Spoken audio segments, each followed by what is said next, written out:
of Kericho, the County Assembly approved a motion for the removal from office by impeachment of Honorable Dr. Eric Mutai, the Governor of Kericho County. The Speaker of the County Assembly of Kericho forwarded the following documents to the Senate, being the record of proceedings of the County Assembly and the evidence adduced in support of the impeachment motion. 1. Copy of approved notice of motion dated 23rd of September 2024 and laid on the table of the Assembly on Tuesday, the 24th of September 2024 during the morning sitting. 2. A copy of exhibits laid on the table of the Assembly on Tuesday, the 24th of September 2024 morning sitting. 3. Order papers for the Assembly sittings of Tuesday, the 24th of September 2024 morning sitting and Wednesday, the 2nd of October 2024 morning sitting.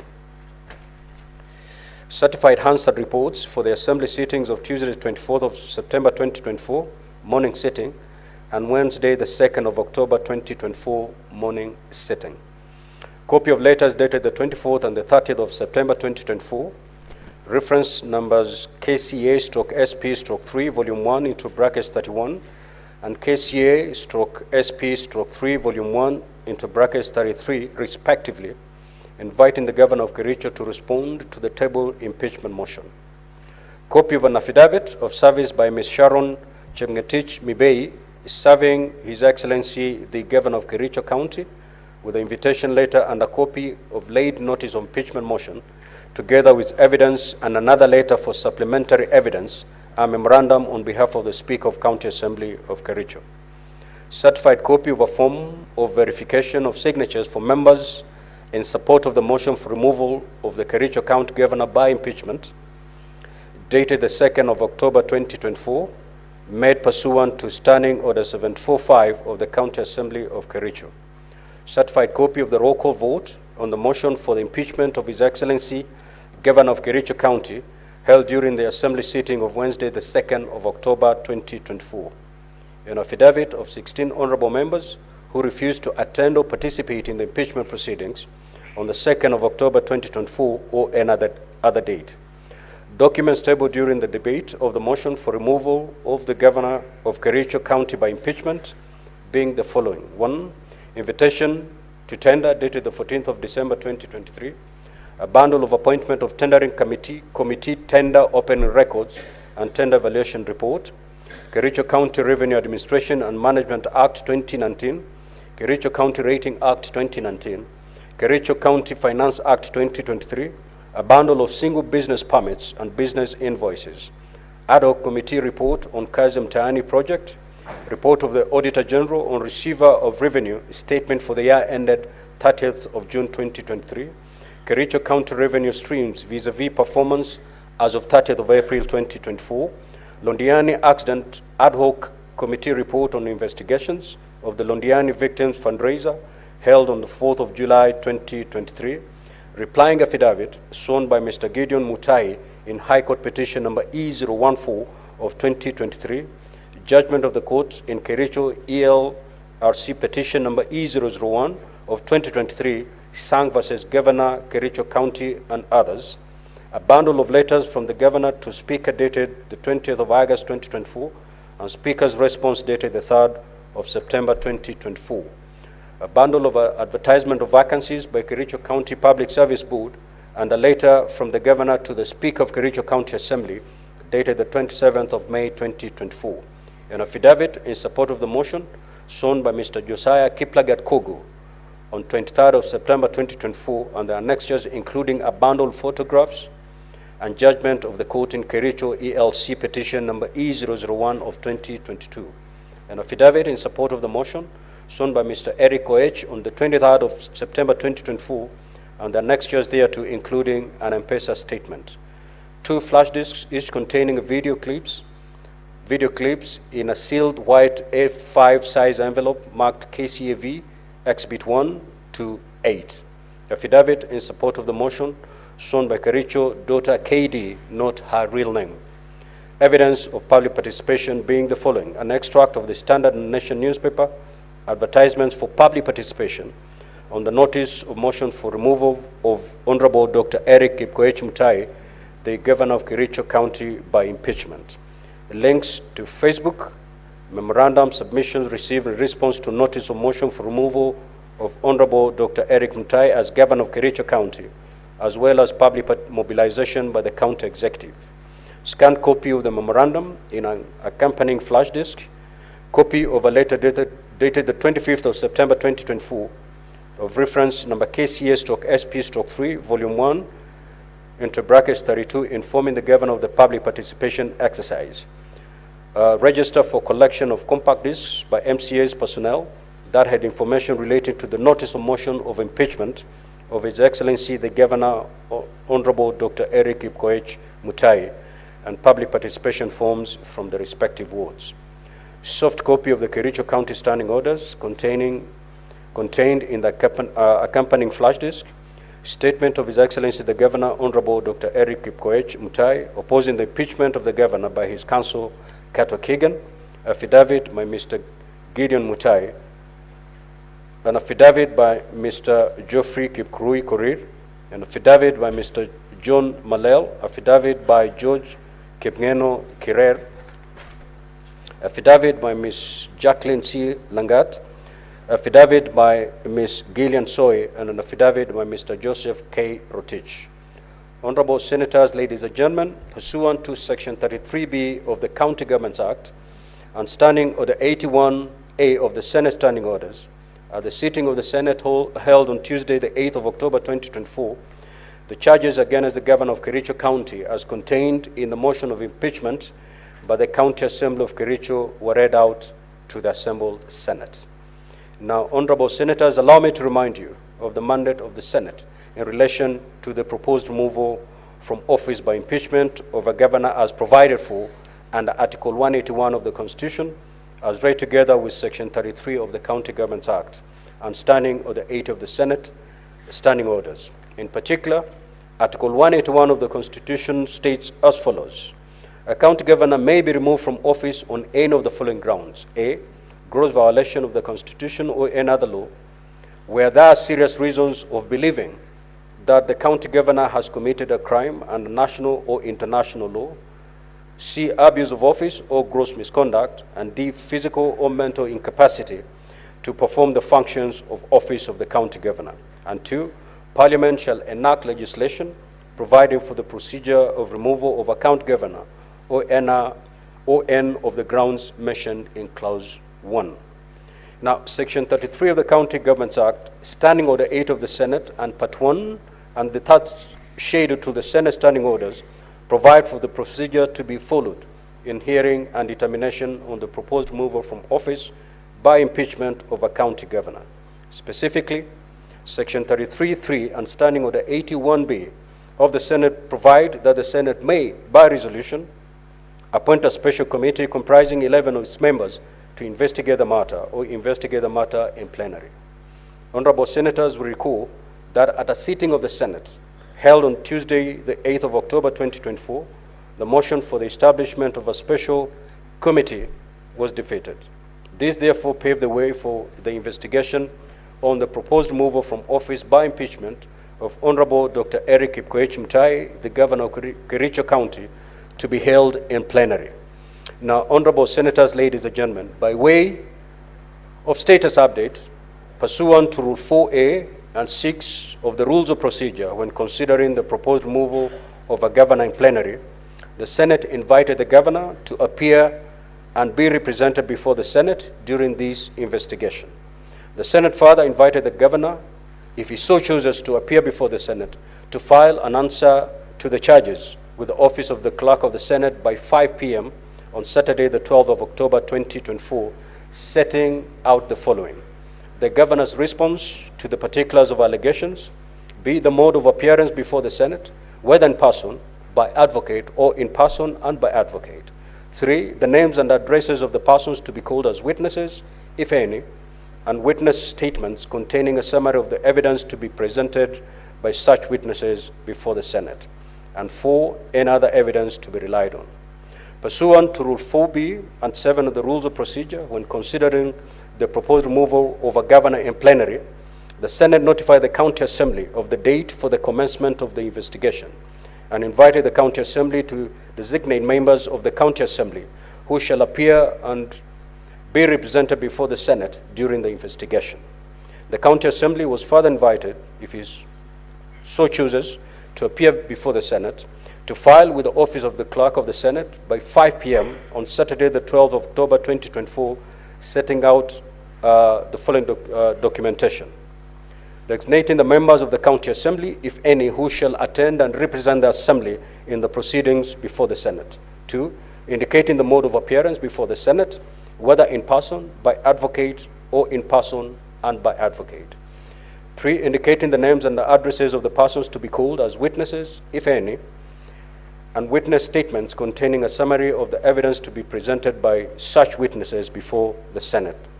4, specifying any other evidence to be relied on. Honorable Senators, ladies and gentlemen, on Saturday, the 12th of October 2024, the Office of the Clerk of the Senate received a response reference number 1/816/24/1 and dated the 9th of October 2024 to the invitation to appear issued to the Governor of Kericho County from Messrs. Katwa and Kemboi, who indicated that the Governor had appointed the firm to represent him in the proceedings before the Senate, and that the Governor would also appear in person and by advocates. The letter also indicated the list of counsel representing the Governor and the list of witnesses to the Governor.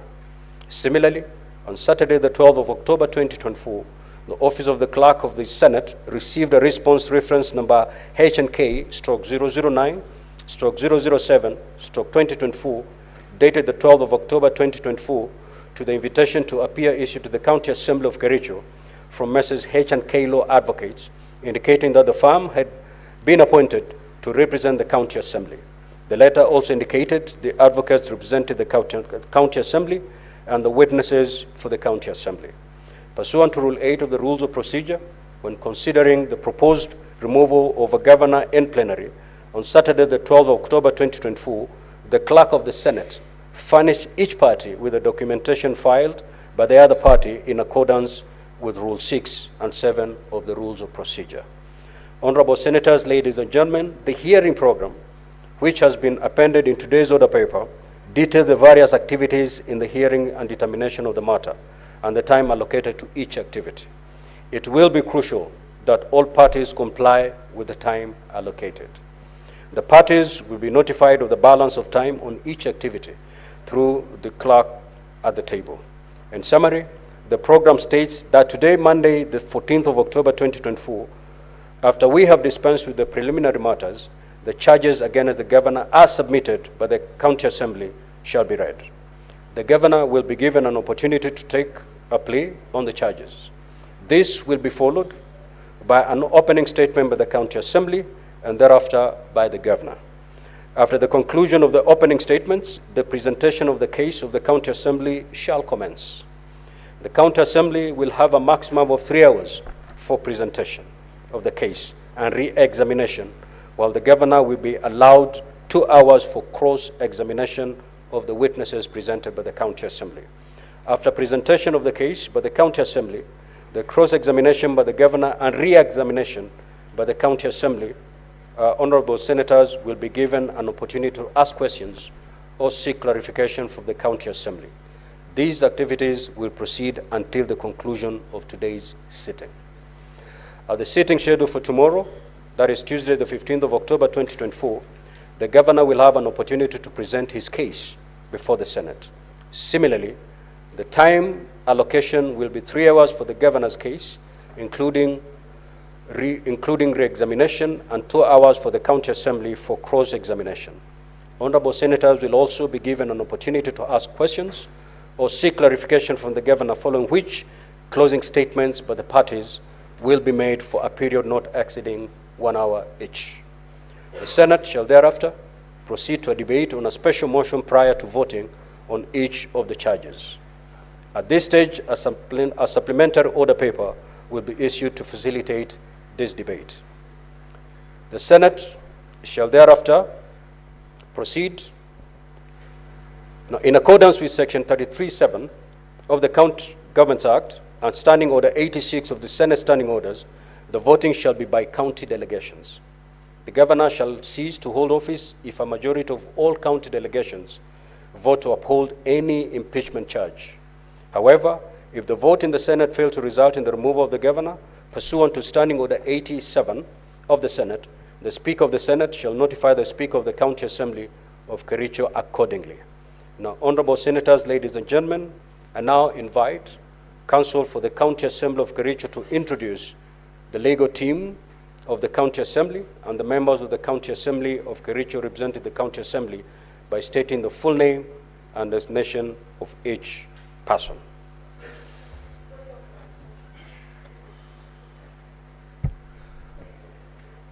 Counsel for County Assembly, proceed.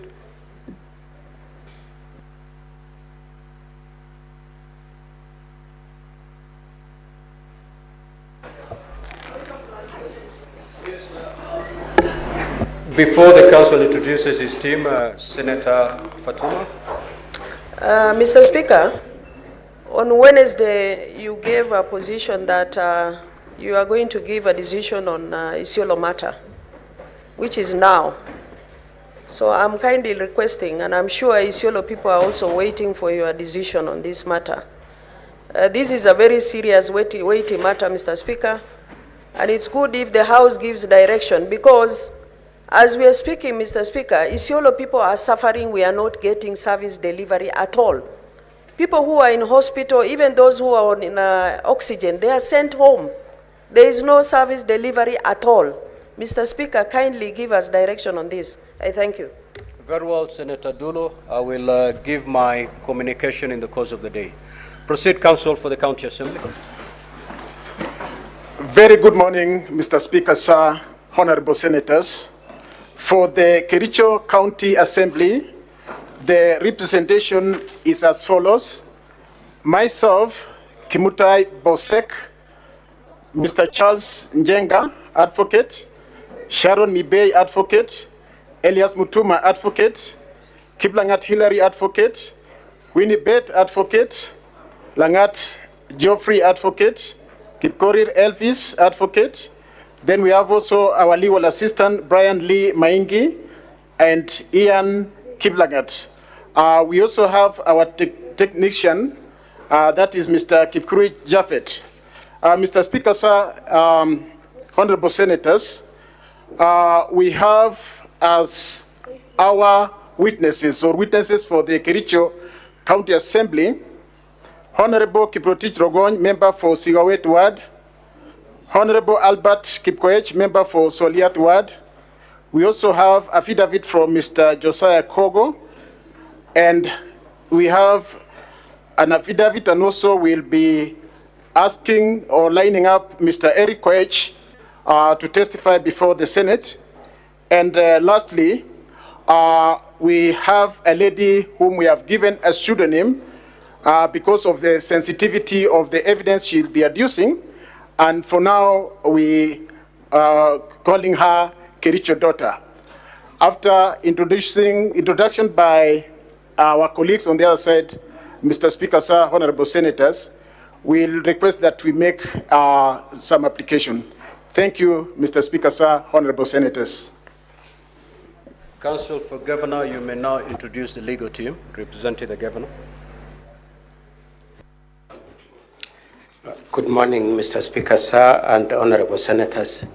On the side of the governor is present, and he is represented by myself, Katwa Kigan KJ, Manasseh Tunen, and Doris Ngeno. We will be assisted by a legal assistant, Vincent Sagini. Our witnesses, Mr. Speaker, sir, we will be flagging out the fact that there are orders in respect to these proceedings. However, eventually when the proceedings need to proceed, we intend to call the following witnesses: the Governor, Gideon Mutai, George Kirer, Jacqueline Langat, Gillian Soy, Joseph Rotich, Honorable John Malel, and Geoffrey Korir. Mr. Speaker, sir, just wanted to say also that we had sent a communication to your office that we propose to raise a preliminary objection. That's one. Counsel for Governor. Yes. At this juncture, you're just to introduce the legal team and take your seat, please. Thank you, Mr. Speaker. Thank you.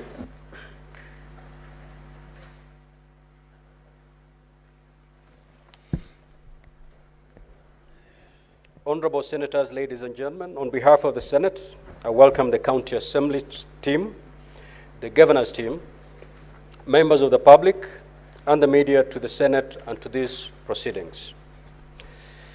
As you're aware, Article 118 of the Constitution mandates Parliament to conduct its business in an open manner, and that its sittings and those of its committees shall be open to the public. The hearing of the proposed removal from office of the County Governor, pursuant to Section 33 of the County Governments Act and Standing Order 8 of the Senate, is a matter that generates immense public interest. The Senate, and in this particular hearing, has facilitated the members of public who are interested in these proceedings to access its galleries. However, I draw the attention of the members of public who are seated in the galleries to Rule 28 of the Speaker's rules, which states as follows in part: visitors in the galleries shall remain seated and shall not applaud, comment audibly, make signs, eat, sleep, read books, newspapers, or other matter except the order paper for the day, or create any disturbance. I request the members of public to observe the aforesaid rule. Any member of the public who contravenes the Speaker's rules will be inviting stern action against them, which includes expulsion from the precincts of Parliament. The office of the Clerk of the Senate is directed to ensure compliance with the Speaker's rules. Honorable Senators, ladies and gentlemen, finally, I now invite the Clerk to read the charges against Honorable Dr. Eric Kipkoech Mutai, the Governor of Kericho County.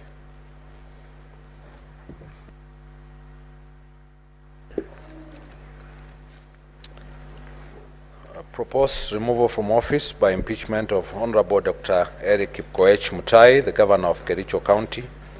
Particulars of the allegations. The Honorable Dr. Eric Kipkoech Mutai, the Governor of Kericho County, please take the stand.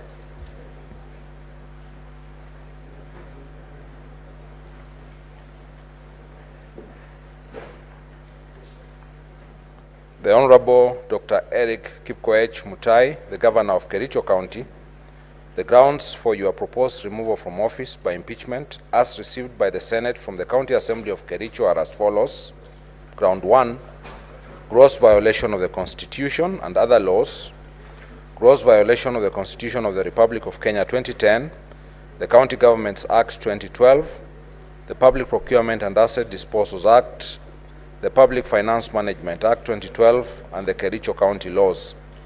The particulars of this ground are as follows. Allegation 1, misappropriation, misallocation, and illegal drawings of county revenue and county finances. On various occasions since his election as a governor and subsequent assumption of office, the governor has engaged in various acts of gross violations of Articles 10, 183, and 201 of the Constitution, Sections 102 and 109 of the Public Finance Management Act, Cap 412A, and the provisions of the Kericho County Rating Act, number 5 of 2019, as follows. A, presiding of an administration which has deliberately refused, failed, neglected, and omitted to automate revenue collection, thus opening up the county's own source revenue to pilferage, misappropriation, and theft. B, the county government advertised for the procurement of the Integrated County Revenue Management System via an advertisement dated 14th December 2023. Despite the tender being responsive and a compliant tenderer being proposed by the tendering committee for the award of the tender, there is evidence that the governor frustrated the award of the said tender. C, the absence of the automated payment system has adversely impacted on the revenue-raising ability of the county through deliberate undercharging of business permit fees and miscategorization of zones where businesses are actually situated.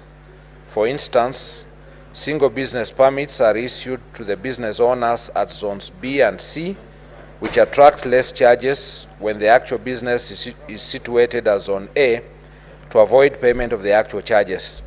Similarly, properties situated in areas that attract higher rates are miscategorized, charged and issued clearance certificates for areas that are zoned for lower rates, thus perpetuating revenue leaks.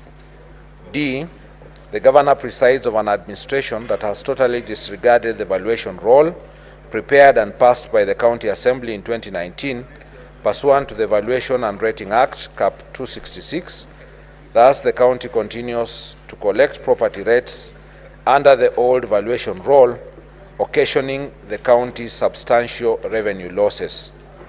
C, the revenue leaks and losses has seen the county miss revenue targets for 2 consecutive financial years, whereby the revenue collections fall short of the projected revenue by more than 50%. F, the governor has violated the provisions of Section 104 of the Public Finance Management Act 2012, whence through his acts of omission, commission, and inaction, he continues to preside over a broken public finance management system which has made the county treasury ineffective. G, there is a nexus between the disappearance and or loss of the county revenue and the governor's opulent lifestyle since he was elected. Indeed, within 2 years since his election, the governor's wealth has grown exponentially, so much so that he can now afford to contribute up to 1 million shillings in a single harambe. Indeed, in one church function, the governor was captured bragging that whereas he didn't have the resources when he first vied, and I quote, Ra ko mi tuguk, loosely translating to, this time I have enough resources. 2, on or about 31st of August 2023, the governor engaged in gross violation of Articles 10, 183, 201, 207, and 208 of the Constitution and Sections 102, 109, and 110 of the Public Finance Management Act 2012 by launching a program dubbed Equalizer Kazi Mtaani Initiative and drawing county funds towards the initiative without a legislation to anchor the initiative, public participation, prior approval of the County Assembly and the Controller of Budget, and prior approval of the budget and appropriation approval. 3, the present and former Chief Executive Committee members and chief officers have variously reported coercion by the governor to make financial allocations for the governor's own use from the funds allocated to their respective departments, and which funds they were required to remit through the governor's personal assistants. 4, violation of Articles 201A, D, and E of the Constitution of Kenya 2010 on principles of public finance management, and Article 226 as read with Article 227 of the Constitution by presiding over glaring irregularities evidenced by A, irregular award of contracts and evasion of accountability, B, willfully interfering in the procurement processes and the award of tenders, C, skewed tender awards to various contractors at inflated rates and in collusion with fraudulent contractors and suppliers, D, irregular implementation of various programs in the county, and E, intentionally and negligently presiding over massive theft of county public funds, as evidenced by the Auditor General's report for the financial year ended 30th June 2023, which raised red flags over various projects.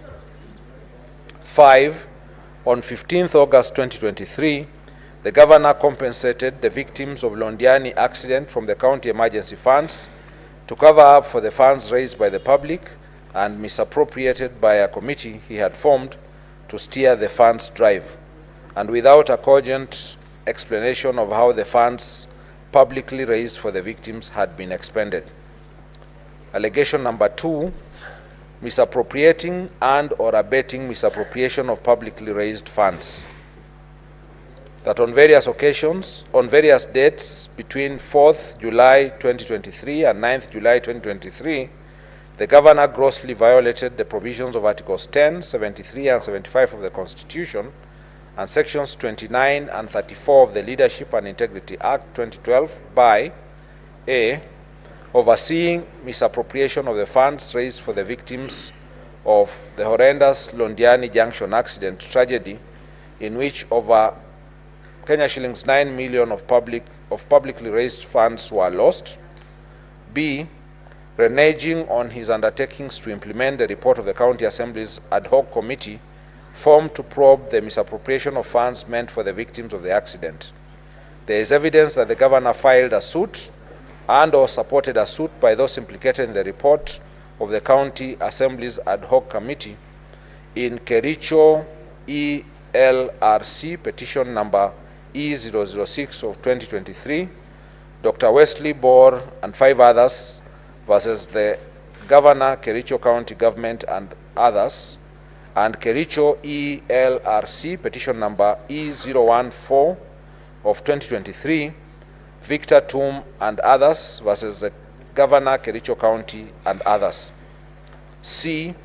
Being personally and directly complicit in the flawed award of direct tenders for service providers during the fundraiser and the requiem mass of the victims of the accident. D.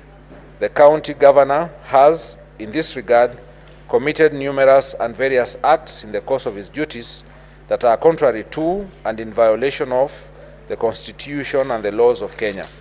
These include: 1. The authenticity of various payments made cannot be confirmed. The fact that the exact amount of money expended from the sum collected during the fundraiser points to impropriety and suggests a clear fraud on those whom the funds ought to have benefited. 2. A total of Kenya shillings 13,682,660 was collected at the fundraiser. A sum of Kenya shillings 423,000 was purportedly expended as pastor's facilitation, transport refund, fuel preparation, lunches and refreshments, printing, publishing and radio announcements. Other payments that were approved from the fund were Kericho County Referral Hospital, Kenya shillings 2,037,524, Londiani Hospital, Kenya shillings 1,534,190, Supertix Limited, Kenya shillings 2,945,000, Supershine Limited, Kenya shillings 411,000, Raise Hospital, Kenya shillings 100,000, County Commissioner's Fuel, Kenya shillings 300,000, etc. 3. That when Kenyans from all walks of life voluntarily made contributions to aid the victims of the tragedy, it was never intended or anticipated that the funds would be misappropriated with the blessings of the governor, who had a higher calling to ensure the money is accounted for to the last coin and on whom the people bestowed their trust. 4. The governor has issued contradictory statements insofar as the use of the funds is concerned. The contradictory statements point to his being complicit in the matter. And 5. While the governor is on record indicating that the medical bills for all the victims would be waived and taken care of by the county government, it is not clear why money had to be paid out from the fund collected to various public hospitals against the express and unequivocal representations of the governor. E. By his acts of omission and commission, the governor has grossly violated the provisions of Article 75 of the Constitution, which demands that a state officer shall, whether in private or in public, behave in a manner that avoids conflict of interest between personal interests and public or official interests, or compromises public interest in favor of personal interests. F. By overseeing the misappropriation of the funds aimed at assisting the victims of the accident, the governor violated Article 73(2), which demands from him selfless service based solely on public interest, demonstrated by honesty in the execution of his duties, accountability to the public for decisions and actions, and discipline and commitment in service. G.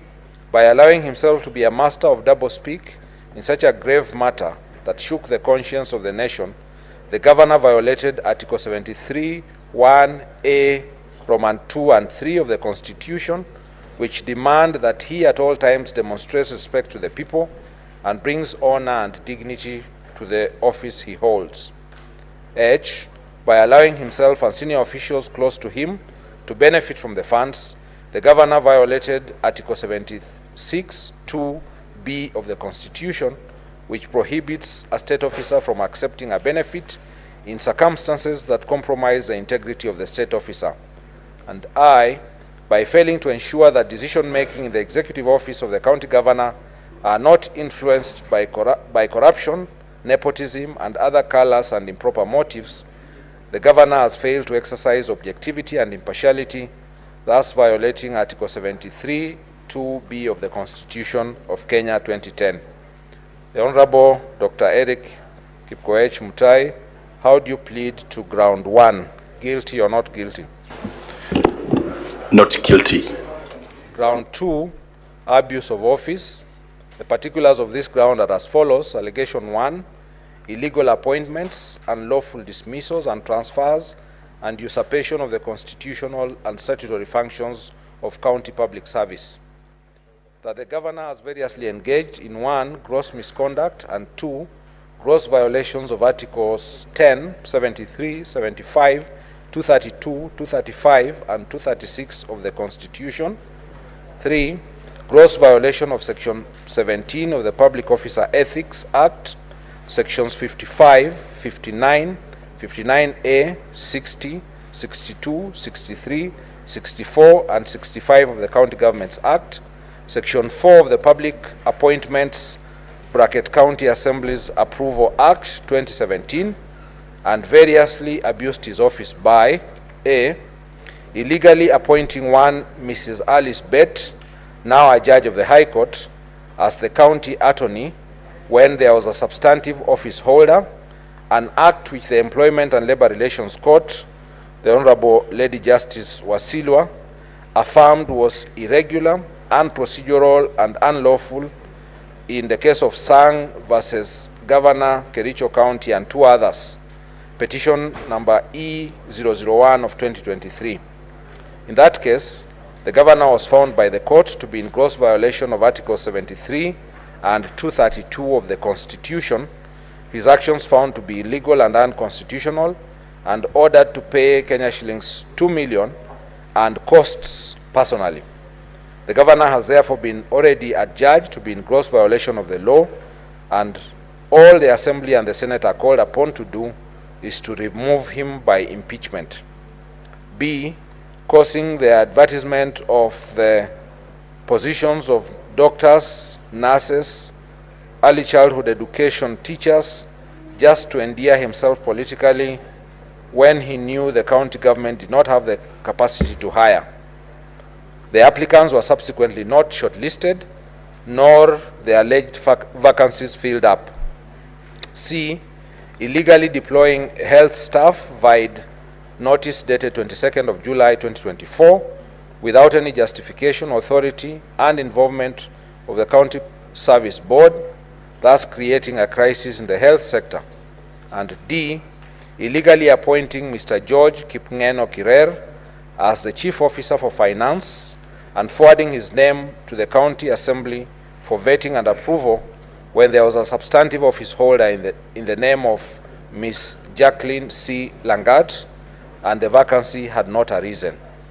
Allegation 2, subversion, discrediting, and impeding of the oversight role of the County Assembly.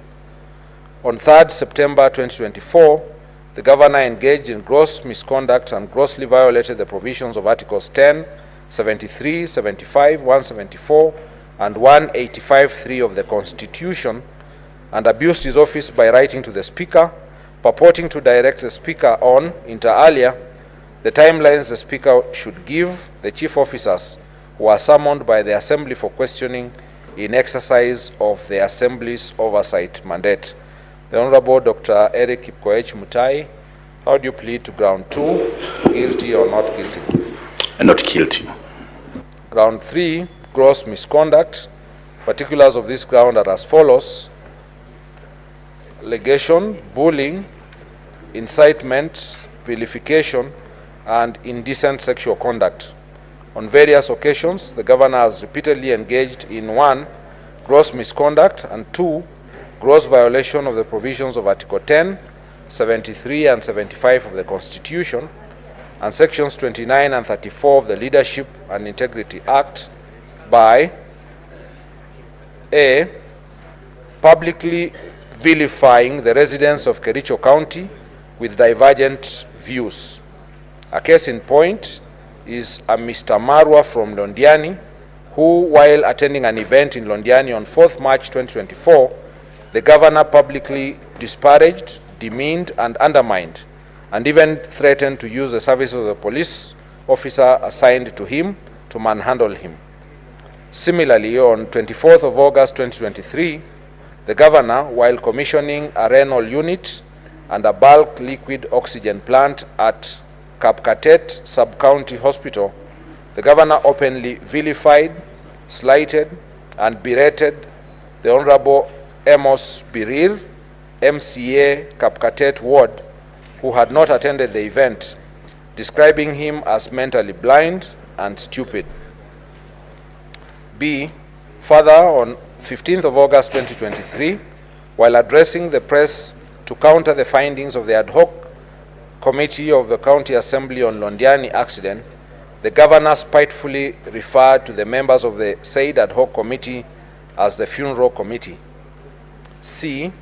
The governor has been operating with impunity as though he is above the law.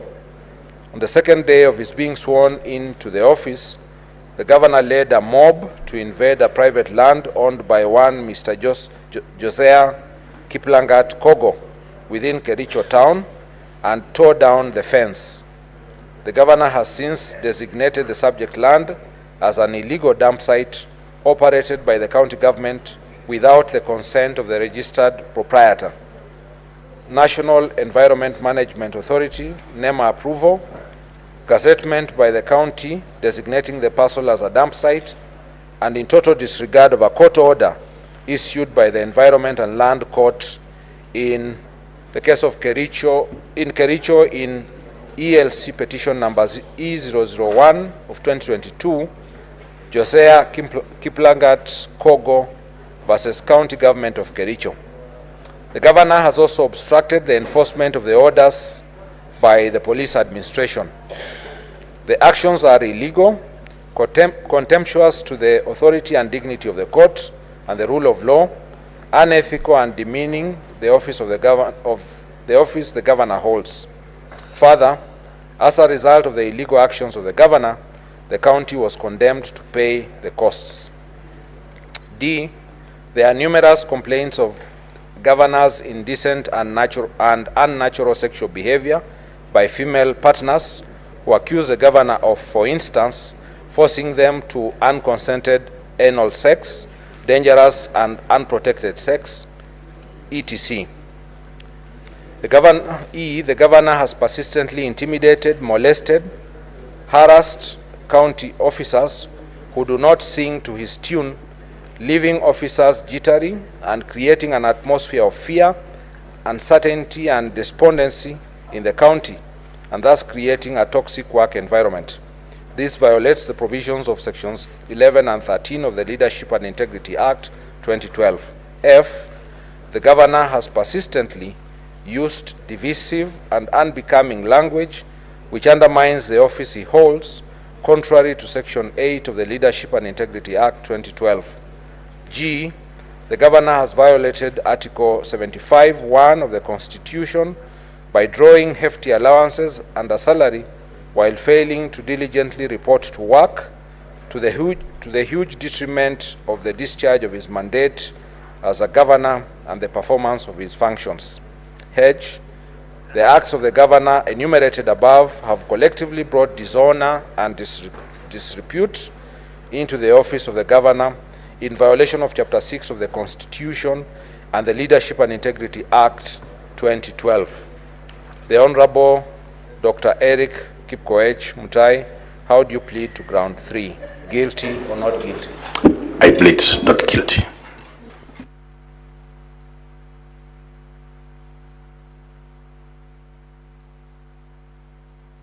Thank you, Mr. Speaker.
Thank you, Mr. Speaker, sir. For record purposes, my name is Elias Mutuma, appearing for the County Assembly of Kericho.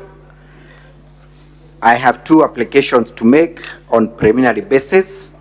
One, Mr. Speaker, sir, and honorable senators, is that you will notice from the presentations and the charges read that one of our witnesses is a young lady who will be appearing before Senate to testify on instances of sexual exploitation, molestation, to the extent of being forced into anal sex by the governor.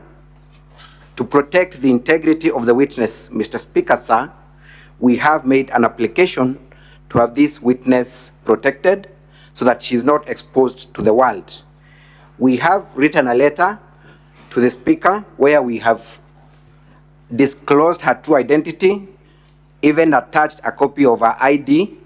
We have no problem with the witness being confronted by the governor.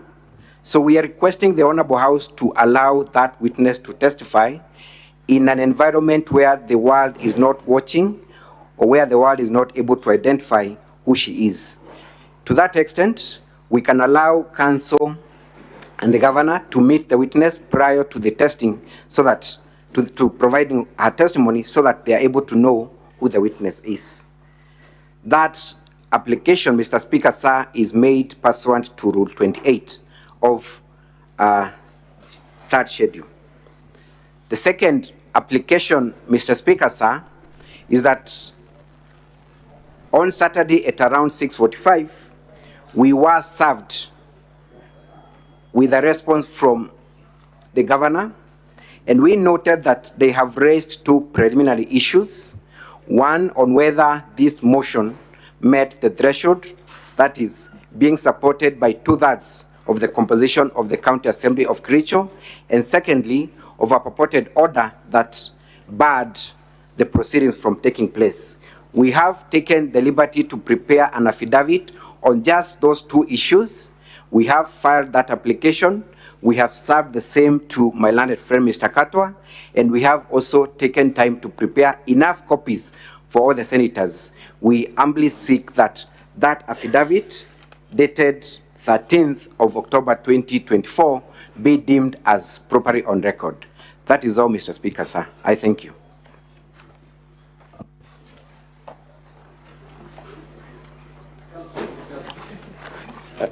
Thank you, Mr. Speaker, sir, and honorable senators. We would first of all want to take exception at the statement made by my colleague for the County Assembly, saying as if it's a statement of fact that there was any sexual excesses. That is an issue for the courts and probably for this Senate. And so we take exceptions at the attempt to make it as if it's a statement of fact. For avoidance of doubt, we wish to say that there is no police report, there is no determination of that issue. Mr. Speaker, sir, I have 3 preliminary issues to request your audience on, Mr. Speaker, sir, and the Senate. The first one, Mr. Speaker, sir, is that we did in fact file our documents and a flash disk on Saturday, the 12th. However, it turned out that they were not properly paginated, and we have done a properly paginated set of documents and properly arranged flash disk. We very kindly request and plead with you, Mr. Speaker, sir, and the Senate to allow us to replace the improperly paginated document with a properly paginated one. The contents and the substance remains the same, and the same was served on my colleagues. May I say also that I have had occasion to have a word with my colleagues for the County Assembly, and the general understanding is that subject to your ruling, Mr. Speaker, sir, and the members of the Senate, we are in agreement that we are not contesting the affidavit that they have just introduced, the one dated 13th of October 2024 that my learned friend has referred to, and in exchange they are not contesting the replacement of the wrongly paginated bundle that we filed on Saturday, and we brought the corrected one on Sunday the 14th. Mr. Speaker, sir, other than that, I had indicated that we proposed to raise a preliminary objection to these proceedings, and we flagged out 3 issues we wanted to argue. Mr. Speaker, sir, I very kindly request for your audience on that application. The application to raise the preliminary objection is based on your Rule 14 and Rule 30, Mr. Speaker, sir, on issues of materiality and competence of the motion before you. I pray that you allow us audience on that preliminary objection. As my colleague has already indicated, they are aware of our preliminary objection and they are also ready to argue it. Mr. Speaker, sir, as an aspect of that application, we are aware that Rule 14 says that if you are to allow us to raise the preliminary objection, the time within which we can argue that a preliminary objection is 30 minutes. Mr. Speaker, sir, our preliminary objection, at least in our estimation, is very substantial. There is a rider in that Rule 14 that you can adjust the time within which it can be allowed.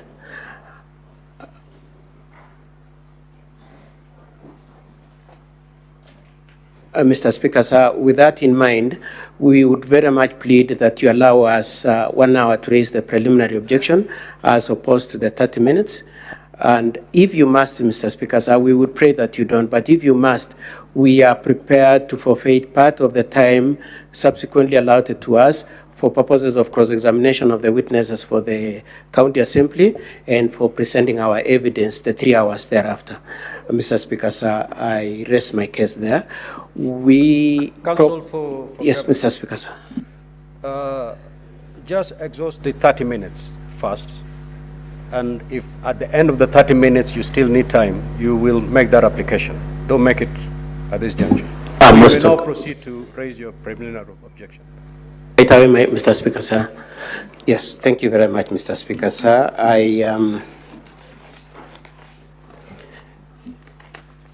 Mr. Speaker, sir, I trust you will allow me audience on the issue of the protection of the witness when it comes to that. Mr. Speaker, sir, the preliminary objection we wish to raise are 3. The first one, Mr. Speaker, sir, is that we wish to draw the attention of this honorable plenary and the attention of you, Mr. Speaker, sir, that there is an order that was made on 3rd of October 2024, and which we served to this honorable Senate, both the Senate as an institution and the Speaker, and that order in itself had the effect of asking that the Senate should not discuss this impeachment until the court has expressed itself. Mr. Speaker, sir, in the face of that order which was duly served, we would very much pray that you consider standing down this impeachment until the court has entertained and determined that issue. Mr. Speaker, sir, the substance of that, we have availed the pagination of the case that is filed in Kericho, and Mr. Speaker, sir, we served you with both the petition and the application and the order. And for that reason, then, Mr. Speaker, sir, as a first preliminary issue, we pray for two things: that you do consider standing down this impeachment in the face of that order. And secondly, Mr. Speaker, sir, that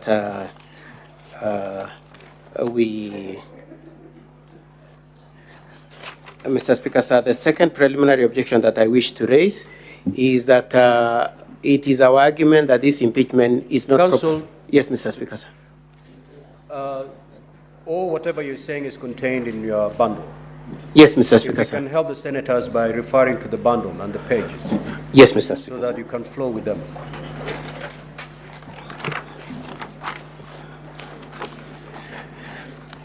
Mr. Speaker, sir, the bundle and the order that I am referring to is at page 387 of our bundle. It relates to Kericho Constitutional Petition number E011 of 2024. Dr. Eric Mutai, Fathers County Assembly of Kericho, the Speaker County Assembly, Honorable Rogoñ, the mover of the motion, the Senate, and the Speaker. And the order is at page 387 to 388. Mr. Speaker, sir, yes, volume 2. My apologies. Counsel, talk closer to the microphone so that the senators can hear you. Honorable Senators, I am referring to volume 2, page 387 to page 514, which contains the filings in Kericho High Court. Kericho petition number E011 of 2024, Dr. Eric Mutai, Fathers County Assembly of Kericho, the Speaker Kericho County, Honorable Rogoñ, the Senate as fourth respondent, and the Speaker as the fifth respondent.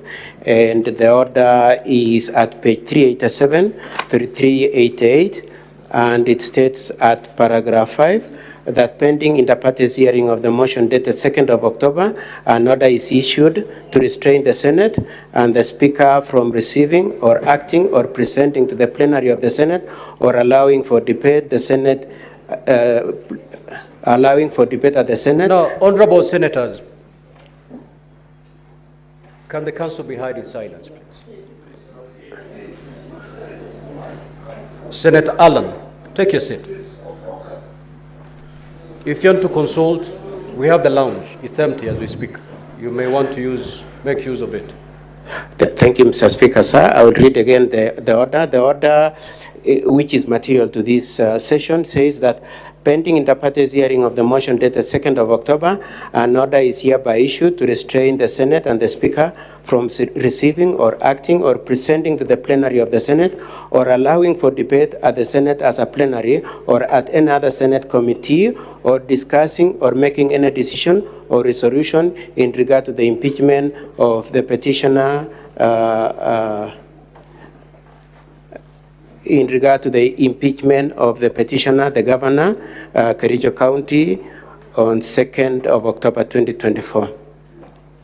That is the relevant bit of that. And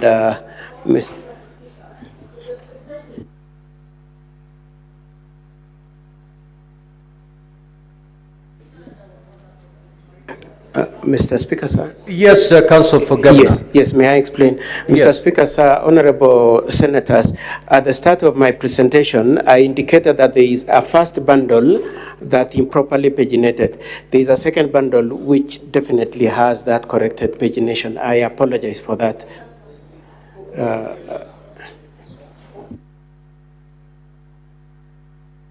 Just hold on, Counsel, until we confirm the position. That second bundle is like this.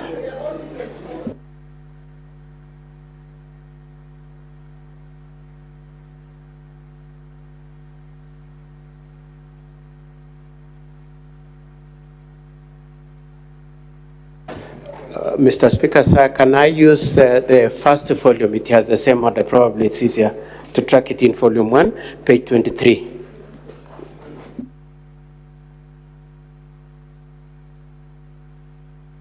Volume 1 is the smaller one.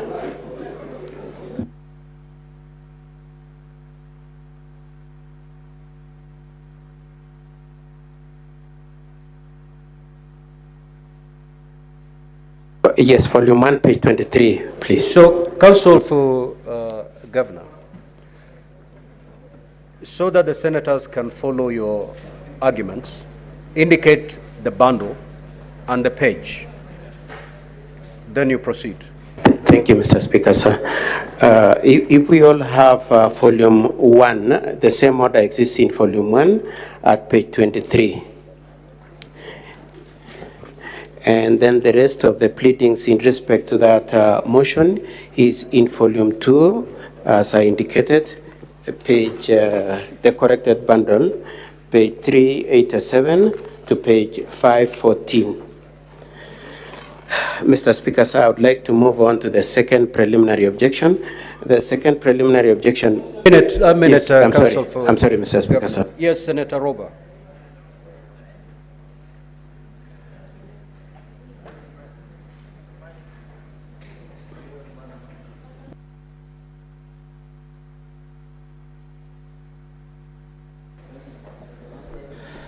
Thank you, Mr. Speaker. On both volumes, the pages being referred to are not there. In volume 1 and in volume 2, the pages being referred to is not there. And it seems that maybe some of us may have the right document, others don't have, and it's very difficult to follow. So it's important that we are all on the same page in terms of having the right documents before we proceed. Thank you.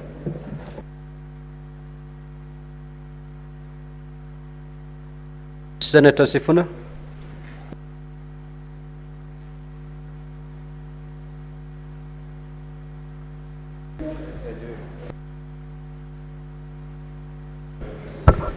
Honorable Speaker, I must say that I'm extremely disappointed from the onset in terms of the sort of filing that has been done by the governor's team. And perhaps at the inception of this hearing, all the parties need to introduce us to the documents they have filed. You need to be able to say, and I say this with the greatest respect because the Honorable Katwa Kigen is a litigation lawyer of no mean repute. But I must say that this is below standard because, Honorable Speaker, first introduce us to the documents you filed. Say, my documents are colored, I think this is peach. I'm being told by the ladies that this is peach, Honorable Speaker, because the men should abstain from discussion. Proceed, Senator. Yes, Honorable Speaker, the volume that Council is referring to as volume 1 is in fact not paginated. Perhaps what he needs to do, because he had indicated that he had filed a separate volume that was properly paginated, let us allow him to withdraw the documents that are not properly paginated and give us the volumes that are properly paginated, because this exercise is going to be extremely painful if we proceed in the manner that we are proceeding. Let each party introduce their documents. Let each party substitute documents that they believe they want to substitute, so that we can proceed in a manner that is a bit easier, Honorable Speaker. Yes, Senator Mogeni. Yes, Mr. Speaker, I fully understand and sympathize with the agony that senators are, finding themselves in trying to get the pagination, but also sympathize with counsel. He has made records, I think about 8 bound copies for 67 senators. My copy, the one I have, is well paginated. He was making reference to page 386, 387. I seem to be having a properly paginated bundle, that is volume 2. What my colleague, Senator Wambua has, as paginating that reads, if you go to it, maybe I can show it to the senators, it reads something like 375, 374, 375. It's not easy, it's not an easy task. I'll plead, Mr. Speaker, that those of us who have the right copies, it's very easy to make reference to the page. The ones that have a copy that has a problem, we just try to find the page. Mr. Speaker. Order, Honorable Senators. Mr. Speaker, as I've said, Senator Mogeni be held in silence, and we don't raise hands here. Yes. Senator Orwobo, you know what to do. Mr. Speaker, as I've said, it's not easy. to prepare all these bound documents. Let us know the senators who don't have the right copies, because the one I have is well paginated. So the ones who don't have a bundle that is not well paginated can draw the attention of the clerk, then they can swap. Maybe council can supply another copy, because it seems some of us have well paginated document, others don't have. Okay, Honorable Senator, so that we make progress. Mr. Speaker, sir, that we make progress, Council. Yes, can I identify the ones that are correctly paginated with the color so that we are kindly, Mr. Speaker, if Council, you would wait for my directions? Good. So that we make progress and we carry all the senators along. First, what are your documents? Mr. Speaker, sir, my documents are volume 1. Introduce your documents first. Yes, thank you, and Mr. as you introduce your documents, honorable Yes. senators, confirm that you have that particular bundle. Thank you, Mr. Speaker, sir. Yes, proceed. The first volume is bound with a green cover, sorry, a blue cover. Mr. Speaker, sir, It's bundle number. What is the title of that bundle? It is titled Statement of Defense by Honorable Dr. Eric Mutai to the Senate impeachment proceedings. Okay, stop it there. Now, honorable senators, do we have that particular bundle?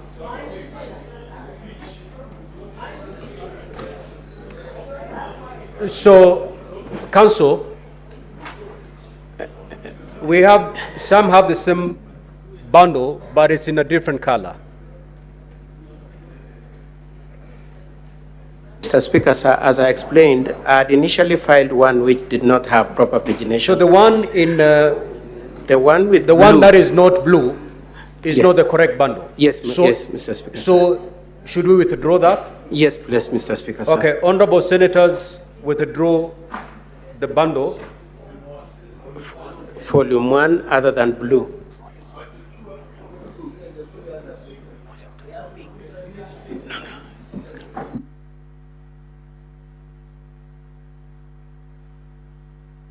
Now, honorable senators, I'm informed that we do have the correct bundles.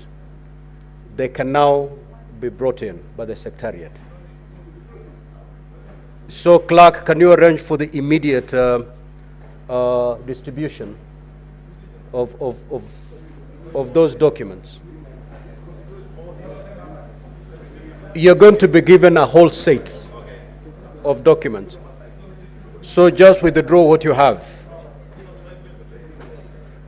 Clerk, you have 5 minutes to do that so that we make progress.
Well, if you're joining us, is that the Senate proceedings on the proposed removal from office by impeachment of the governor of Kericho County, that is Dr. Eric Kipkoech Mutai, has commenced at the floor of the Senate. Earlier on, we saw the reading of the charges done by the clerk of the Senate, with the governor taking the stand and responding to the charges as read by the clerk. Then the stand before this particular break, that is sort of a 5-minute break for the members to be able to familiarize themselves with the documents that have been presented before them by the legal team of the governor. The senior counsel, that is Katwa Kigen, had taken this stand. But of course there were new documents, or rather other documents that the senators had indicated were not known to them or had not been availed to them earlier, and therefore, or rather thereby, the speaker allowed a 5-minute time just for the team to be able to avail those documents to the senators, and for the senators to be able to go through the documents. So allow me to hand you over back to the...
Thank you, Mr. Speaker.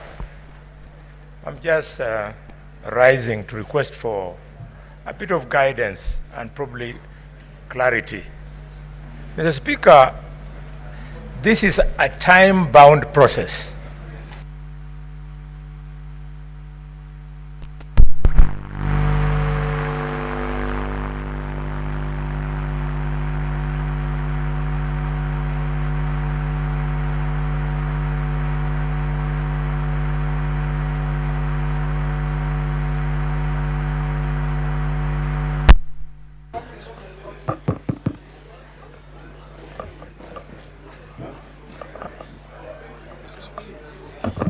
Thank you. Thank you, Mr. Speaker. Even this one is dead.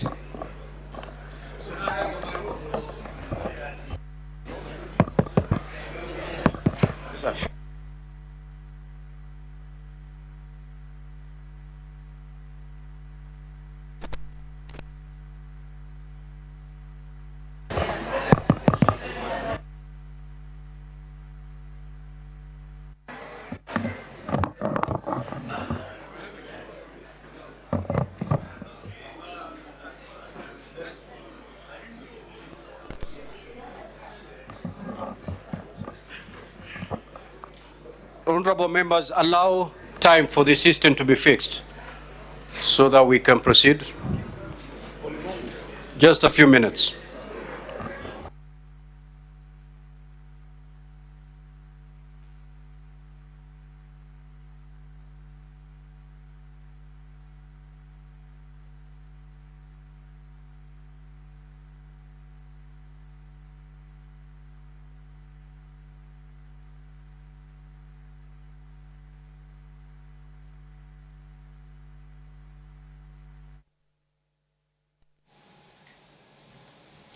Well, this is the Senate proceedings on this day with regards to the proposed removal from office by impeachment of the governor of Kericho County, that is Dr. Eric Mutai. The county assembly on the 2nd of October resolved to have the governor removed from office by way of impeachment and made their resolution known to the Senate. The Senate opted to undertake or consider this matter by way of plenary. And the process has begun this morning at 10 a.m. What we are seeing now is that the House is going through or still receiving some documents that have been presented by the legal team from the governor's side. Earlier on, the charges were read to the governor, which he pleaded not guilty to all of them. And then we saw the legal team from the governor's side, led by the senior counsel Katwa Kigen, also taking the stand to make their statements, opening statements. But there are documents that the senators had indicated that were not in their possession. And the governor's side indicated that the documents are available and can be shared with the members. So that is what we have just seen, the documents being shared for the members to be able to go through and familiarize themselves with the contents of those documents as the presentations continue.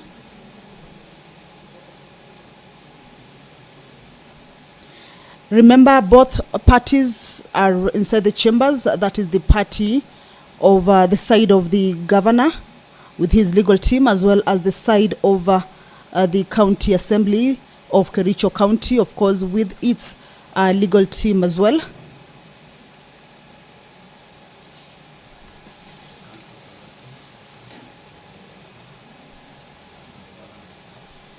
And the process for consideration has already begun. As you can see, members consulting in low tones there, as well as also going through the documents that have been shared by the governor's side. The charges that are facing the governor, that is the governor. He is seated inside the chambers. Of course, throughout this whole process, those two parties will be present inside the chambers until the time of voting, when the Senate will be retreating to make its decision. But throughout all the presentations, both parties will be there. Remember, at this point, both parties will be required to give out their evidence, whether it's witnesses whom will be taking the stand, or whether it is a video or audio clips that they will be wishing to play, or whether it's... Senator Fuller, Senator Sek, Senator Alan Chesang.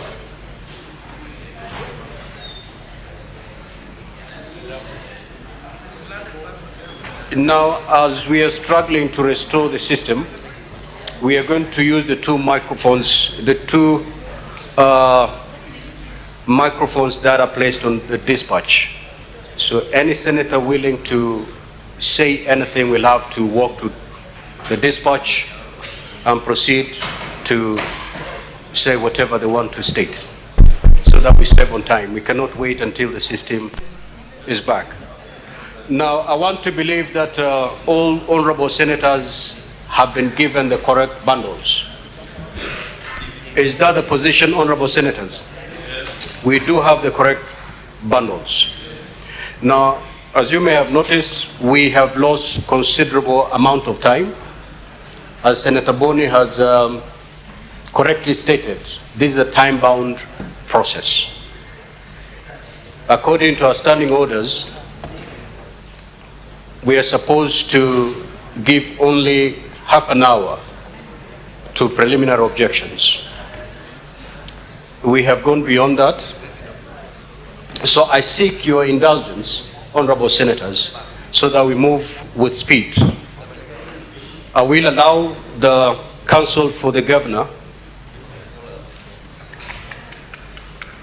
to proceed and conclude raising his preliminary objection. And thereafter, I will allow the county assembly team to respond. Thereafter, the plenary will have an opportunity to respond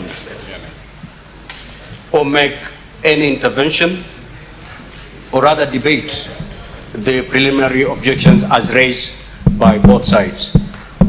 Counsel for the governor, you had done 10 minutes before the confusion on documentation arose, and therefore you have 20 minutes to conclude. Thank you, Mr. Speaker, sir. May I first of all thank you, honorable senators, for the accommodation you've extended to me. I appreciate the point made by Honorable Sifuna that I fell below what they have come to expect of me. My profuse apologies. Now, the second order I was referring to is found at page 22 in volume 1, and the effect of that order was that it stopped the county assembly from engaging in discussing and making any resolution on the impeachment. That notwithstanding, they proceeded to engage in discussing it and made the resolution, attendant to which it was forwarded to the Honorable Senate.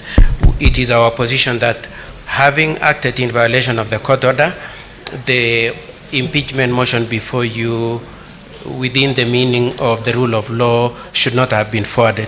And the relevant part of that order is order number 5, in which the Senate was told that pending inter partes hearing, the motion dated 1st of October, interim conservatory orders are issued against the respondents jointly and severally, suspending and staying the debating, considering or acting upon the notice tabled on 23rd September 2024, and motion moved on 24th September 2024 for the removal of the applicant governor from office. Those are my first two preliminary objections. Mr. Speaker, sir, I would like to move on to the third preliminary objection, and the third preliminary objection is to the effect, Mr. Speaker, sir, that this motion before you does not meet the 2/3 threshold. Now, Mr. Speaker, sir, the absolute facts upon which I wish to raise that preliminary objection as number 1, Mr. Speaker, sir, I know I'm out of time, so I'll be as fast as possible. The first one, honorable senators, is that Kericho County has 47 members of county assembly. And, honorable members, yes. So as we make progress, can we have silence? Please, proceed. Thank you, Mr. Speaker, sir. The Kericho County has 47 members of county assembly, 30 elected and 17 nominated. Mr. Speaker, sir, all of them are functional in the sense that there is no vacancy and there is no situation where there is any vacancy that is not occupied. Now, Section 33 of the County Governments Act requires that an impeachment motion must master at least 2/3, and I put emphasis on the use of the word at least. Now, for County Assembly of Kericho, constituted of 47 MCAs, that the 2/3 is achieved when the vote comes to 31.3.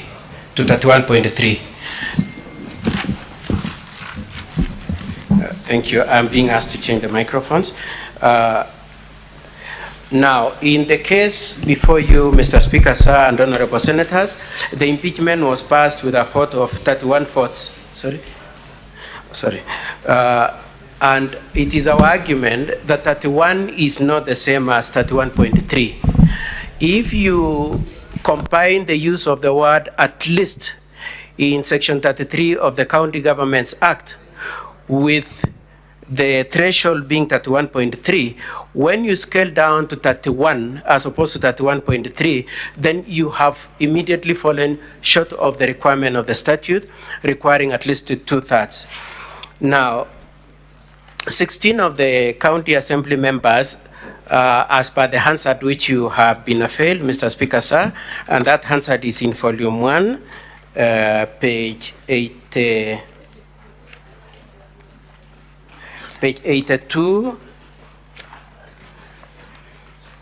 to page 161. Page 82 to 161 contains the answered proceedings of that day.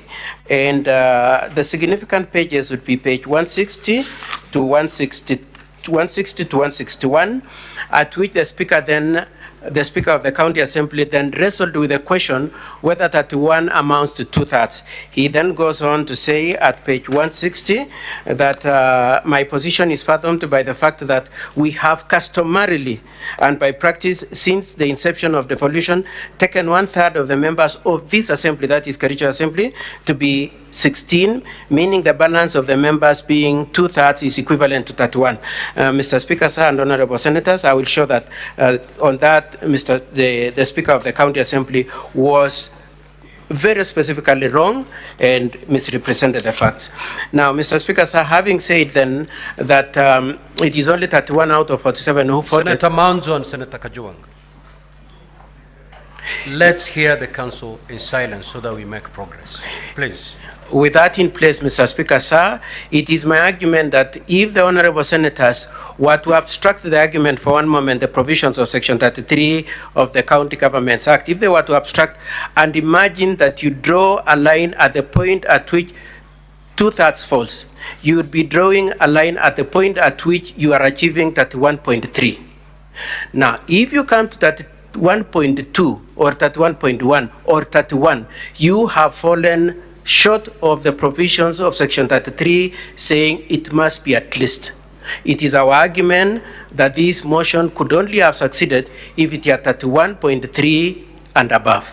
When it scaled down to 31, it immediately fell short of the provisions of Section 33 of the County Governments Act and Kericho County Standing Order number 74. Mr. Speaker, sir, I would also want to invite the attention of this Senate to the events that have happened previously in the County Assembly of Kericho.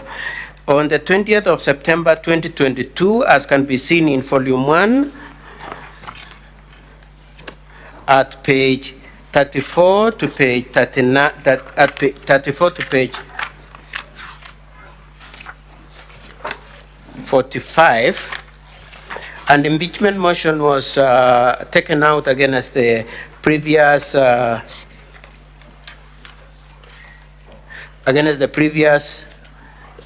sitting governor, and more particularly at page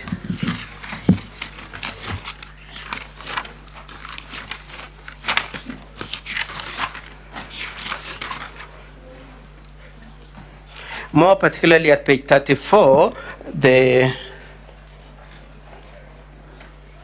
may I make a correction, Mr. Speaker, sir, and honorable senators? The impeachment is at page 34 to page 36, not 37, page 34 to 36.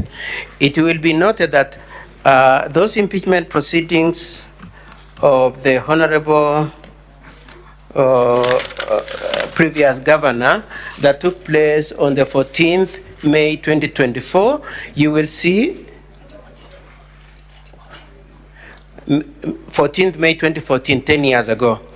At paragraph 1, the Honorable Speaker then indicated that I wish to notify the members that there is a constitutional requirement and standing orders that for this motion to pass, there should be 2/3 of the members present in the House.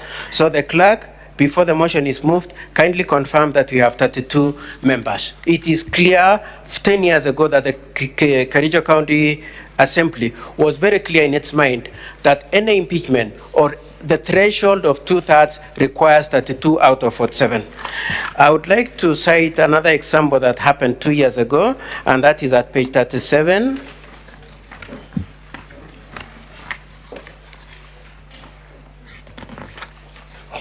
And I have particular reference to what is contained at page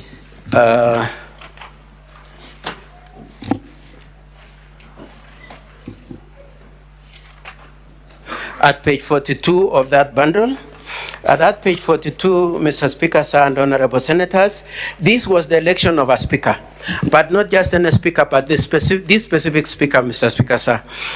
And in that discussion also, whether he could take office or not, it was discussed to this effect when it was being presided by the clerk.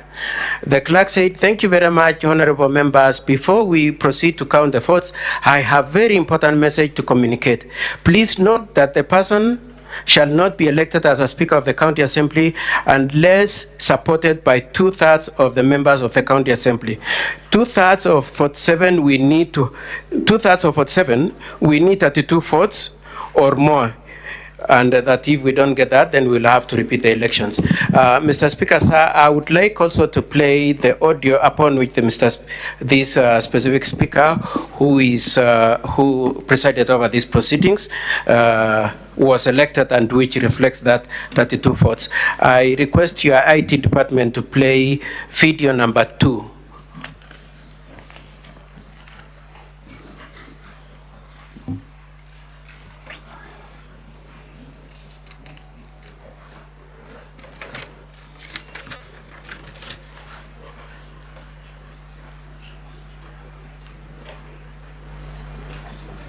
That's not video number 2. Video number 2 is with the speaker. I don't know whether they are playing video number 2 of. Yeah, it is a video where the clerk is presiding over the process of elections, and it is the video submitted by the governor as opposed to the video submitted by the county assembly. Video number 2, please.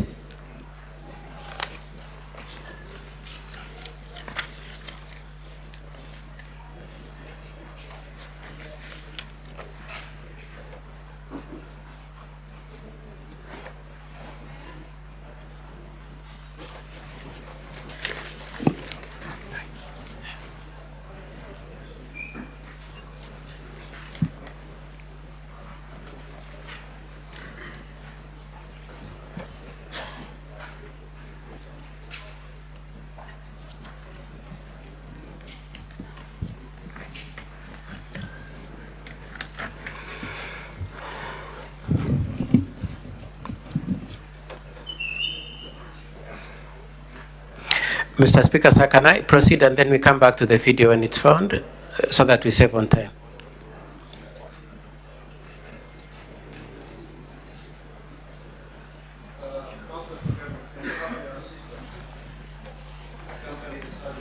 Yes, Mr. Speaker, sir.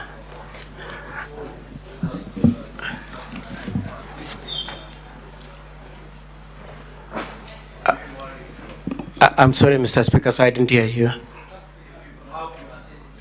Yes, he's gone. He's just left. He's just left, Mr. Speaker, sir. Can I argue the other points and then I come back to it? Yes, thank you very much, Mr. Speaker, sir. So apart from relying on those two instances, the 2014 criteria by Kericho County government determining that 32 is the required threshold to meet 2/3 for purposes of the impeachment of the predecessor of Honorable Dr. Eric Mutai. Apart from that, and apart from the criteria also applied when the current speaker who approved of this motion also said that it was also decided that 32 MCS required to vote in support to amount to 2/3. I wish to make reference also, Mr. Speaker, sir, to the events of the National Assembly. Mr. Speaker, sir, your colleague, the Honorable Mr. Moses Watengula, in a ruling made on 1st of October, and which I pray, Mr. Speaker, sir, you take judicial notice of, and it was in public domain, discussed the issues that had been raised by a number of MPs, being whether 2/3 is mastered by 116 MPs or 117. And the very relevant bit of that situation, Mr. Speaker, sir, and honorable senators, is that in the National Assembly, 1/3 of the total number of members of the National Assembly, being 349, came to 116.33. And so we find similarity with our case being the point 3 in 31.3 is the same as what happened in the National Assembly being 116.3. And the Speaker was very categorical saying that then the 2/3 for purposes of the 1/3 to approve the impeachment motion for the Deputy President would require 117, being that you move a step further. You don't scale down to 116, you scale up to 117. And Mr. Speaker, sir, that ruling by Honorable Moses Watengula is dated 1st of October 2024, and it was in public domain. And we pray, Mr. Speaker, sir, and Honorable Senators, that the criteria used to elect the Speaker, the criteria used to impeach Honorable Chepkoiny, the criteria used to consider the impeachment of the Deputy President, I know it hasn't happened, the criteria used to impeach to approve the impeachment of the Deputy President at the National Assembly used one formula being that you move a step further because you cannot have a fraction of a person. That criteria should not then change in the case of Eric Mutai and be that you scale down just because it is Eric Mutai. It is our argument that that would be discriminatory. The last incident that I wish to cite is the events of Nyamira County government. In that county government, there are 34 members of county assembly. And out of the 34 members of the Nyamira County Assembly constituted of 15 nominated and 20 elected, the 1/3 was found to be 11.3. We again find the same 31.3, the 0.3 in the case of Nyamira. And in that case, the County Assembly of Nyamira adopted the approach that the 0.3 requires that you scale up to 23 people, as opposed to, 11 people, as opposed to coming back to 10 people. And for that reason, then, Mr. Speaker, sir, I insist that it would be discriminatory to deem the motion that has been brought to this Assembly, to this Senate, as being competent to the extent to which it fell clearly short of 31.3. Mr. Speaker, sir, I am aware that my colleagues are restless to make the argument that this is an issue that does not quite squarely rest on your hands under the provision of Section Rule 30. It is my argument, Mr. Speaker, sir, that it clearly falls within your hands, Mr. Speaker, sir. The said Rule 30 states this, Mr. Speaker, sir, where on a particular question or matter, including but not limited to the question of evidence, materiality, relevance, competency, or admissibility of evidence, any question consequential or incidental thereto, where no provision has been made in the standing orders for or in these rules, the Speaker of the Senate shall rule, and your decision will be final.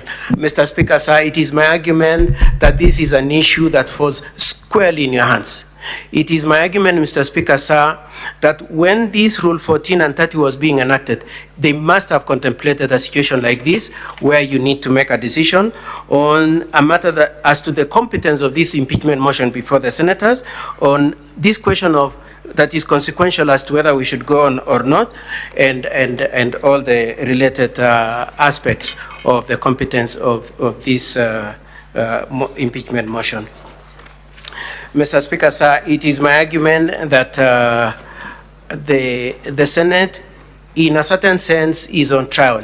It is on trial as to whether it will maintain the requirements of Section 33 on the at least 2/3, and the attendant aspect of the rule of law flowing from whether or not there is observance of that requirement of at least. Mr. Speaker, sir, I will request for just 7 minutes to play the video to make reference to a decision made by Justice Manani, and which is in volume 1, page 60 to page 78.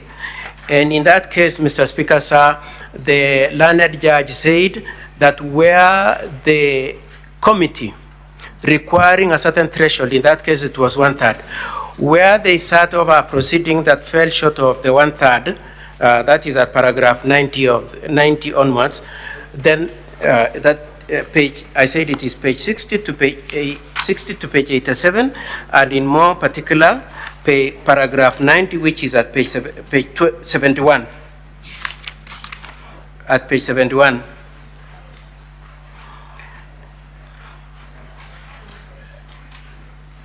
Where the judge says it is perhaps also necessary to point out that Standing Order 68, subsection 8, uses mandatory term shall when directing that a ad hoc committee be set up and should comprise 1/3, and then goes on to say if they do not amount to 1/3, then it doesn't meet the threshold.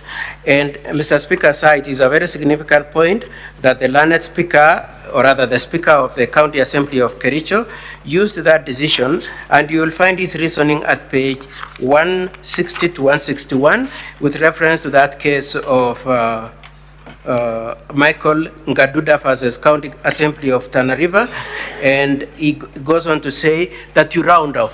And it is our argument, Mr. Speaker, sir, that when you are rounding off, you can never round off to fall below the line. You can never round off to fall to less than 1/3. And if you are to do that, then you would be acting in contravention of the law. Mr. Speaker, sir, with that said, I would pray now to play that video and request, Mr. Speaker, sir, for 5 minutes for my colleague, Mr. Tonen, just to finalize on that issue, on the preliminary objection. Kindly, Mr. Speaker, sir.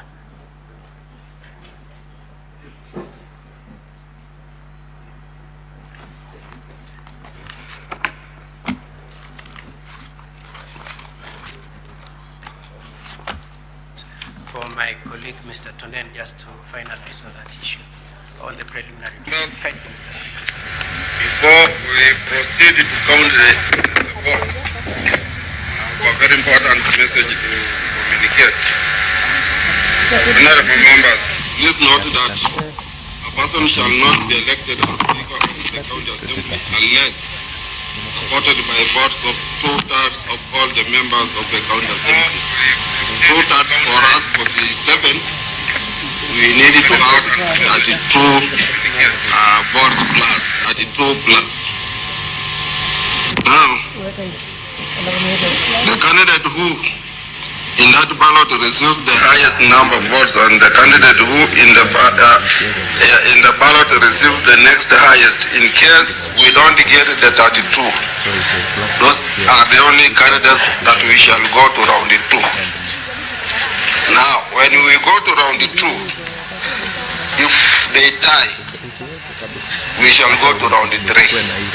Unless that tie is broken, is when we shall declare the Speaker. Thank you. Now I will ask the Sergeant at Arms, please open that thing. I think that's okay, Our Mr. control Speaker, sheet is the number of votes first. We want to count first 47. If they are Mr. Speaker, sir, that shows the election of the Speaker, who made the arguments that I've just referred to, in which he says, because it's at 1.3, you scale it down, you round it off to the next. Council for Governor, we've heard the video. Yes, thank you, Mr. Speaker, sir. Mr. Speaker, sir, then in closing, it is my submission, Mr. Speaker, sir, that there are 2 issues, both yourself and this Honorable Senate need to address. The first issue is what is the meaning of at least in the Section 33 of County Government Act. What is the meaning? And when you apply the calculation in respect to Kericho, does it mean 31.3 and above, or it can be scaled down to 31? So the first issue is what is the meaning of at least in Article 33 of the County Government Act, as read together with Standing Order number 74 of Kericho County Assembly Standing Orders. Number 2, the second question, Mr. Speaker, sir, is the question of how do you treat a fraction where it relates to human beings? Are you going to say because it's 0.3 you dismiss it and scale it down to 31, or even 0.3 itself represents a person? And this is very significant, Mr. Speaker, sir, when you look at the situation of these proceedings, being, Mr. Speaker, sir, that there were 47 MCAs in Kericho. 16 said we are not attending, number 1. Number 2, they said we do not support the motion. The other than 31 were present and they supported the motion. Mr. Speaker, sir, following the tradition of both the Senate and the National Assembly, it is always the case that when members have not voted in favor of, it is deemed that that vote was not in favor of. And so the 16 must be treated as having opposed the motion. It cannot be given conjecture that the point 3 could exist in the 16, Mr. Speaker, sir. It is my argument, therefore, then, Mr. Speaker, sir, that clearly it didn't meet the threshold.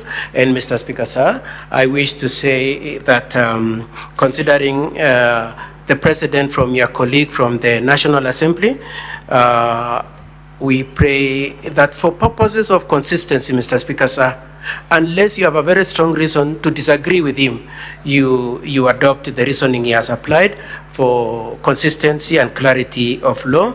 And secondly, Mr. Speaker, sir, that if the criteria is used differently from Nyamira, from National Assembly, from the election of the Speaker, from the impeachment of Honorable Chepkony, then it would amount to discrimination. Mr. Speaker, sir, I had requested for just a little latitude. I had said 5 minutes. Could you allow him just 2 minutes, Mr. Speaker, sir, kindly? Council, your time is up. Your time is up because you kept repeating yourself. Same arguments in different form. So you may want to rest your PO there. Maybe I need to ask you. Yes, Mr. Speaker, sir. In response to the preliminary objection raised by, not really an objection, but a preliminary matter from the County Assembly, you have no problem the affidavit dated the 13th of October 2024 be admitted and be part of the record?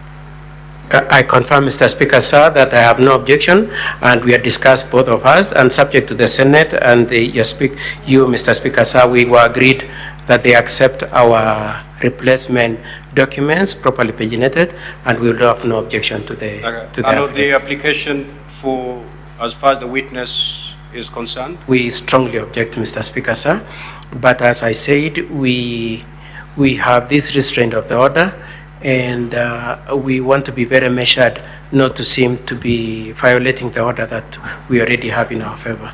Council for the County Assembly, you may now proceed to respond to the PO as raised by the Council for the Governor. Thank you, Mr. Speaker, sir, honorable senators, for the opportunity. The two preliminary objections are opposed by the County Assembly. To that effect, Mr. Speaker, sir, we will be asking you to allow a copy of the replying affidavit to be supplied to senators, because we will be making reference to the same. It is already with the Secretariat and marked as volume 8. If that can happen, Mr. Speaker, sir, with your permission, I could proceed. The two preliminary objections. Do you have that? Where is it contained? It is yet to be supplied, but it is with the Secretariat pending your ruling, Mr. Speaker, sir.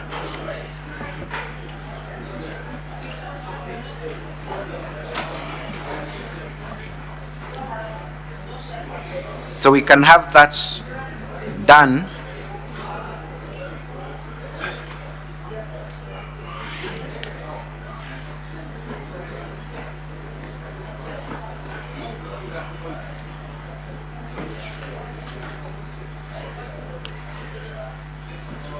Which affidavit are you referring to, Council? Volume 8 of the Governor's, of the County Assembly's documents, Volume 8. Are you referring to the affidavit of 13th of October 2024? Yes, indeed, Mr. Speaker, sir.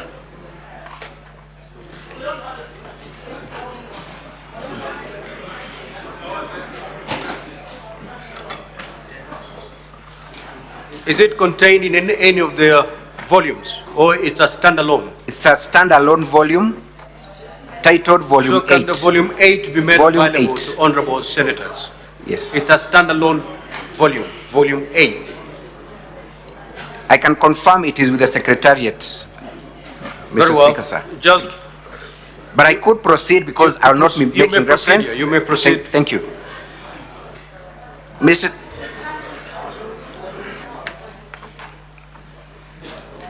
Proceed, Council. We object to the two POs on the ground that the very nature of a PO, Mr. Speaker, sir, and honorable senators, is that it has to be on a pure question of law. What counsel for the governor is inviting you to do at this juncture is to consider matters that are disputed, matters of fact.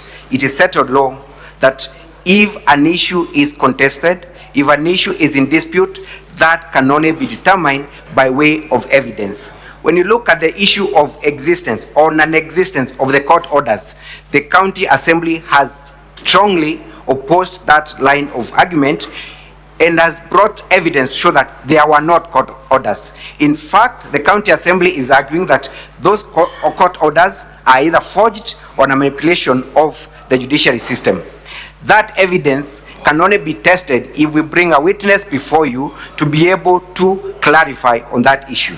That cannot be done by just submissions from the bar. On the issue of whether the motion met the threshold, the 2/3 rule, again, Mr. Speaker, sir, you will note that this is an issue that has been contested. We will be producing evidence before you to indicate indeed that that threshold was met. How then, honorable senators, are you able to make a determination without listening to the evidence, without looking at the materials that both parties are relying on? We submit that the only way to do that is to allow this matter to proceed on merit. Then you can question the validity of a certain fact by cross-examination, by examination in chief, and by questioning the witnesses that will be relying, or rather seeking to produce those particular evidences. I note that council has sought to rely on Rule 14 and 30 of your rules here to make an assertion that the decision on the two POs lies with the Speaker. We beg to differ, Mr. Speaker, sir, on the following reasons. One is that today the Senate sits not as a legislative house, but a quasi-judicial body. So any decision to be made must be made in your capacity as a quasi-judicial body. So the question then is, who is sitting to hear the matter of impeachment of the governor? Is it the Speaker or is it an individual senator? My submission is that it is the House that is seeking to listen and give a determination on the question of the impeachment of a governor. And judicial authority is usually aimed at settling a dispute between two parties. There are two ways of making that determination. One is on a technicality or on a preliminary basis. Two is through hearing on the merits of the case and making a determination. Either way, that decision can only come from the fact finder, from the judge, from the jury. So the invitation that the Speaker sitting in his capacity as a Speaker can make this determination means that the decision of impeaching the governor or not impeaching a governor shall have been made by the Speaker alone, who does not have the legal mandate to listen individually to an issue pertaining impeachment of a governor. On that basis then, I invite my learned friend Mr. Njenga to take you through the merits of the two objections. Thank you, Mr. Speaker, sir.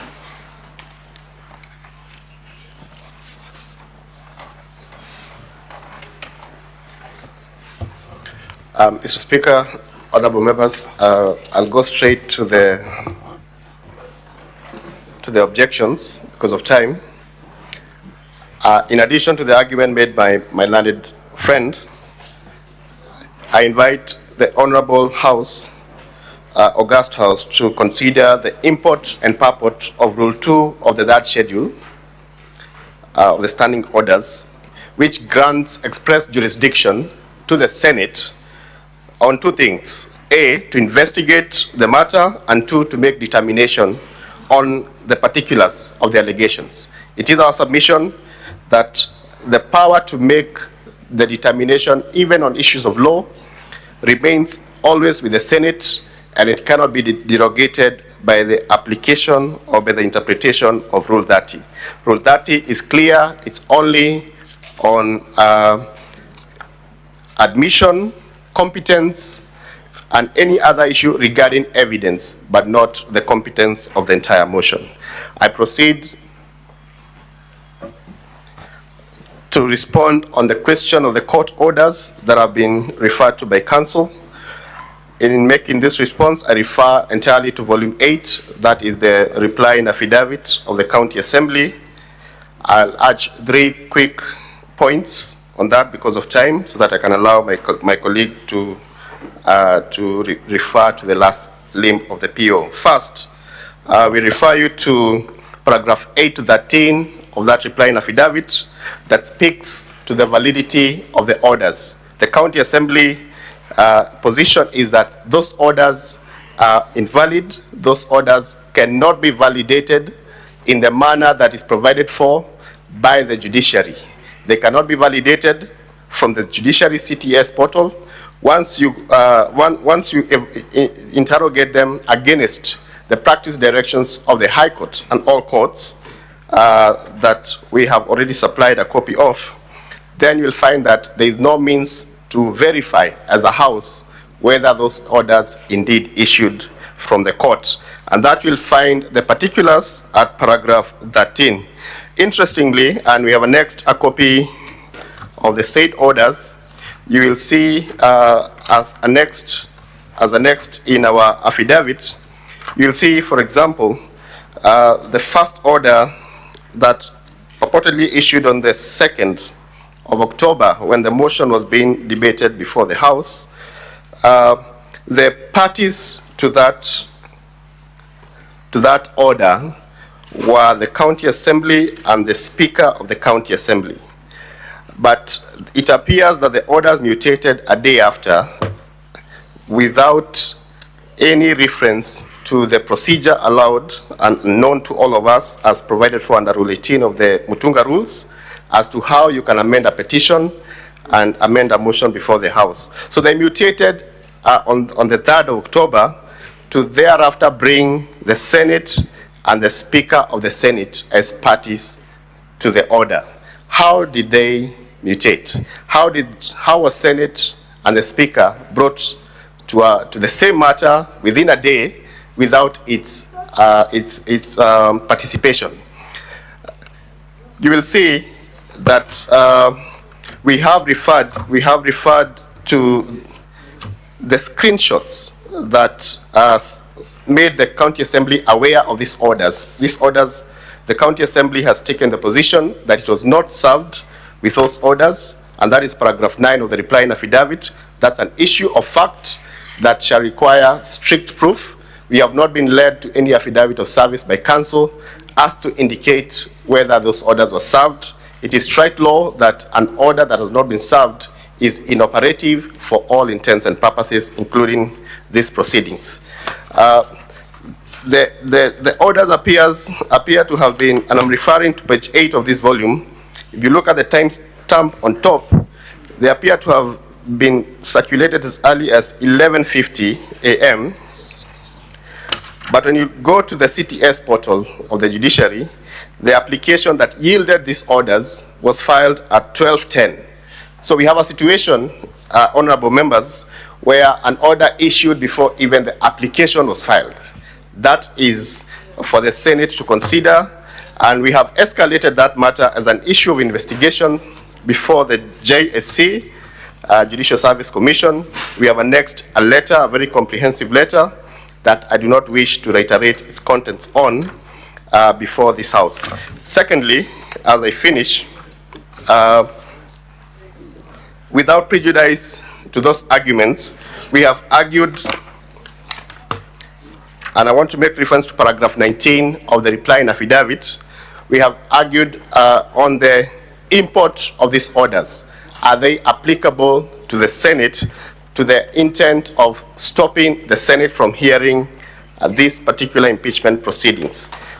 We have referred to the decision by the Supreme Court in the Justice Kericho matter. This decision is annexed for the benefit of Senate. It's a decision that I had the pleasure of arguing in the Supreme Court together with Senator Professor Ojenda, who is seated here, where the Supreme Court was quite explicit that a court cannot restrain a constitutional organ that is operating within its time-bound constitutional limits. and that I refer to the holding of the Supreme Court at paragraph 11, which you'll find at page 20 of the volume. The import of that holding to this House is that the two orders referred to by counsel for the county governor cannot serve or cannot have the effect of stopping the proceedings before this House. And finally, as I sit down, this Senate has already taken a position in that matter. I will do nothing more than refer the Senate to page 59.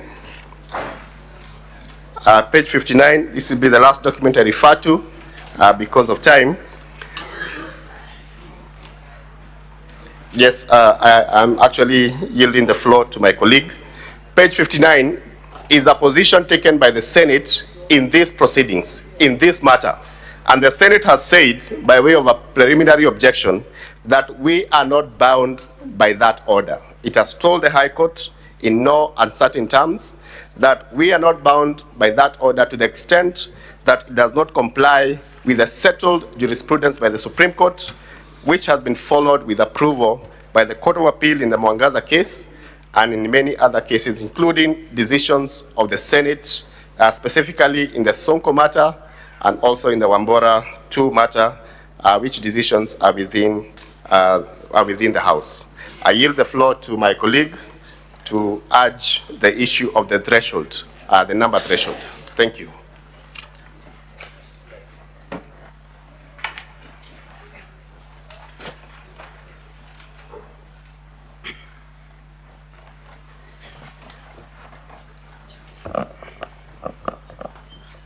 Mr. Speaker, sir, honorable members, for the record, my name is Hilary Kiplangat. I will address the third preliminary objection, which is the question of whether the threshold of 2/3 required by Section 33 of the County Governments Act was met in the impeachment of Governor Honorable Eric Mutai.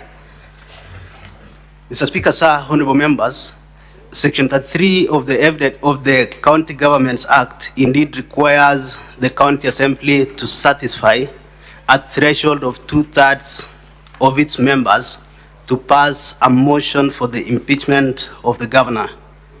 The controversy in this case, Honorable Speaker, is that 31 members voted in support of the motion, and in the humble submissions of the Speaker as per the Hansard of that day, that constituted 2/3 of the members of the County Assembly.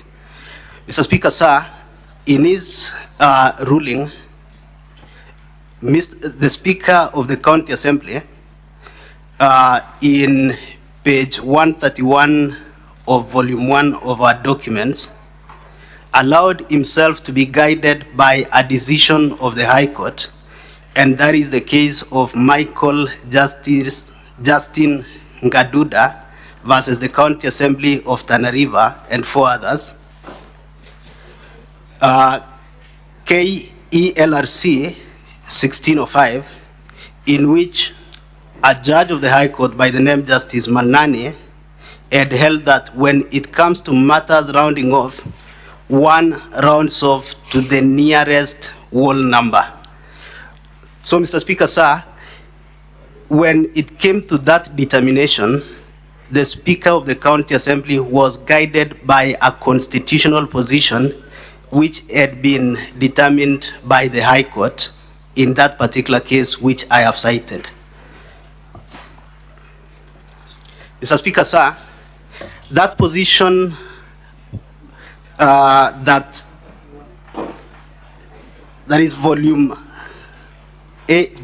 1 of our documents, page 131, you will find the ruling of the Speaker in which he cited the case of Justin Ngaduda versus the County Assembly of Tana River.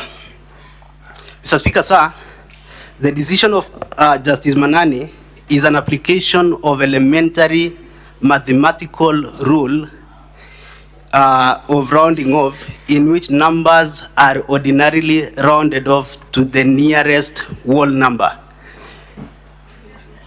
The same formula, Mr. Speaker, sir, has been applied in various other decisions of courts, and a case in point is the case of Adrian Kamodho Njenga versus Judicial Service Commission, which interrogated the composition of the Supreme Court in compliance with the requirements that no more than 2/3 of the same gender shall be in that appointive position. And in that case, Honorable Speaker, the High Court and the Court of Appeal were very clear that when it comes to rounding off, you round off to the nearest whole number. So the reigning jurisprudence which has been handed down by our courts is that one rounds off to the nearest whole number. In this particular case, honorable members and Mr. Speaker, sir, there are 47 members of the County Assembly of Kericho. To achieve 2/3 of 47, it will give you a number of 31.33. The nearest whole number to 31.33 is 31, not 32. That is in keeping with the jurisprudence which has been settled by our courts. Suffice to note, honorable members and Mr. Speaker, sir, in County Assembly of Kericho, there are 30 electoral wards. Out of the 30 electoral wards, 29 men were elected as MCAs, and 1 woman was elected as a member of the County Assembly. IEBC, in constituting the gender quotas for purposes of nominations, nominated an additional 2 men, making the number to be 31 men against 15 nominated women. Thus, the number of nominated women in the County Assembly is 16. So, 31 men in the wisdom of IEBC, and it is important to note that IEBC is a constitutionally mandated body that can ascertain gender quotas as per the law, and in their wisdom, 2/3 is 31. And that is why at the County Assembly of Kericho today, we have 31 men and 16 women MCAs. Even if we were to convert these figures, Honorable Speaker, to percentages, you will realize that if we were to argue that 32 was 2/3, it would yield a percentage of 68.05%. And in actual sense, 2/3 would be a percentage of 66.67. So you will see that variance even if you convert those figures into percentages. And in any event, honorable members, Mr. Speaker, sir, if one was to argue logically that 2/3 is 32 and 1/3 is 16, we would be having a figure of 48 MCAs in the County Assembly of Kericho, which is not in actual sense the position, because we have 47 members of the County Assembly. So, honorable members, this is a constitutional question which has been settled by the courts in Kenya, and keeping with the doctrine of stare decisis, which provides that bodies adjudicating on disputes which touches on the constitution or the law are bound by the decision of the High Court or Superior Court.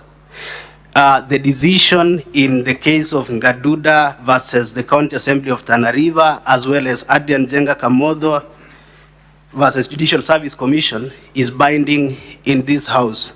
It doesn't matter how many times the county assemblies or Parliament has applied a different formula. The only time when this matter has come up for determination is before the High Court, and the High Court has given a finding that you round off to the nearest whole number when you are confronted with an issue which requires numbers to be rounded off. Mr. Speaker, sir, those are our submissions in respect of the third preliminary objection, unless my learned senior, Mr. Bosek, has to add, which you can give him a minute or so. Clerk, how much time is still available to the County Assembly? Yes, just to add a few more points, Mr. Speaker, sir. The answer that we've been supplied by learned friend Katwa Kigen have not been certified and also are not complete. I wish to also point out that when you look at what is purported to be the answer, there is a disclaimer that this electronic version of the official answer report is for information purposes only. A certified version of the report can be obtained from the answered editor. Mr. Speaker, sir, honorable senators, we have not been furnished with any document that shows that the same had been certified by the answered senator. In fact, we are not seeing any input from the answered senator. Having said that, we therefore stand to say that whatever that has been produced purported to be from the Kericho County Assembly, just like the documents which were purported to have been produced from the High Court in form of orders, did not go through the process of certification, and therefore they are of no probative value.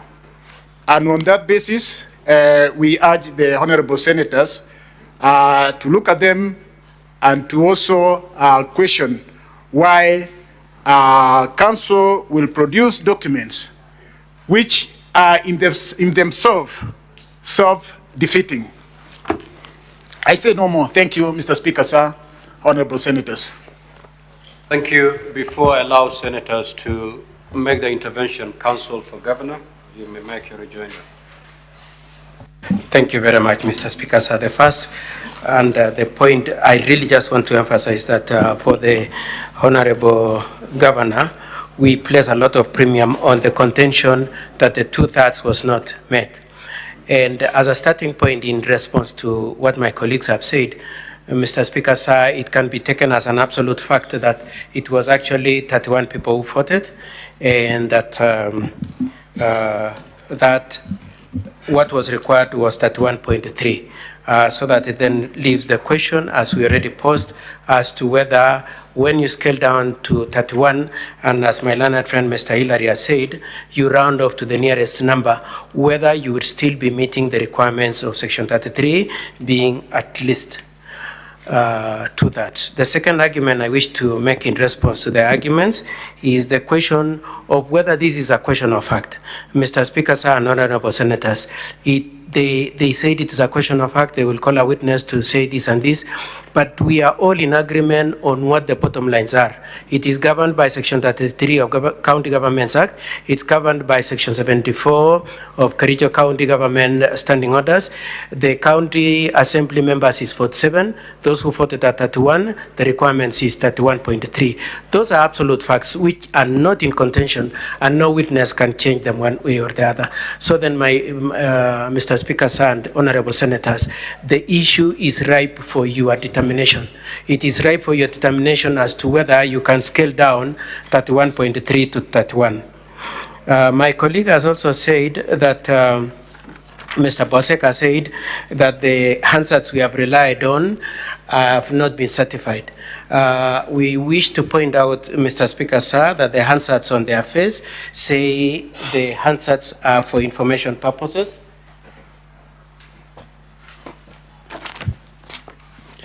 And Mr. Speaker, sir, we are happy enough to rely on them to the extent to which they represent information, Mr. Speaker, sir. It is of significance also that they do not deny that those are accurate representation of what happened in the county assembly during the impeachment of the predecessor of Eric, that is Honorable Chepkoin, and they do not contest that that was the criteria used to elect the speaker.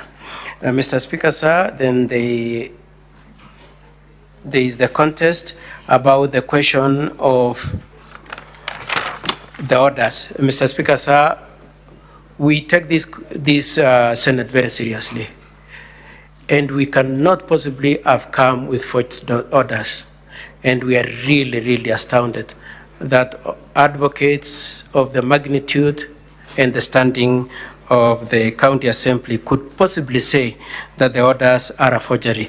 Now, the specific allegation that the orders were not served, Mr. Speaker, sir, volume 2 at page 487 shows that the orders were indeed served, and there's an affidavit of service.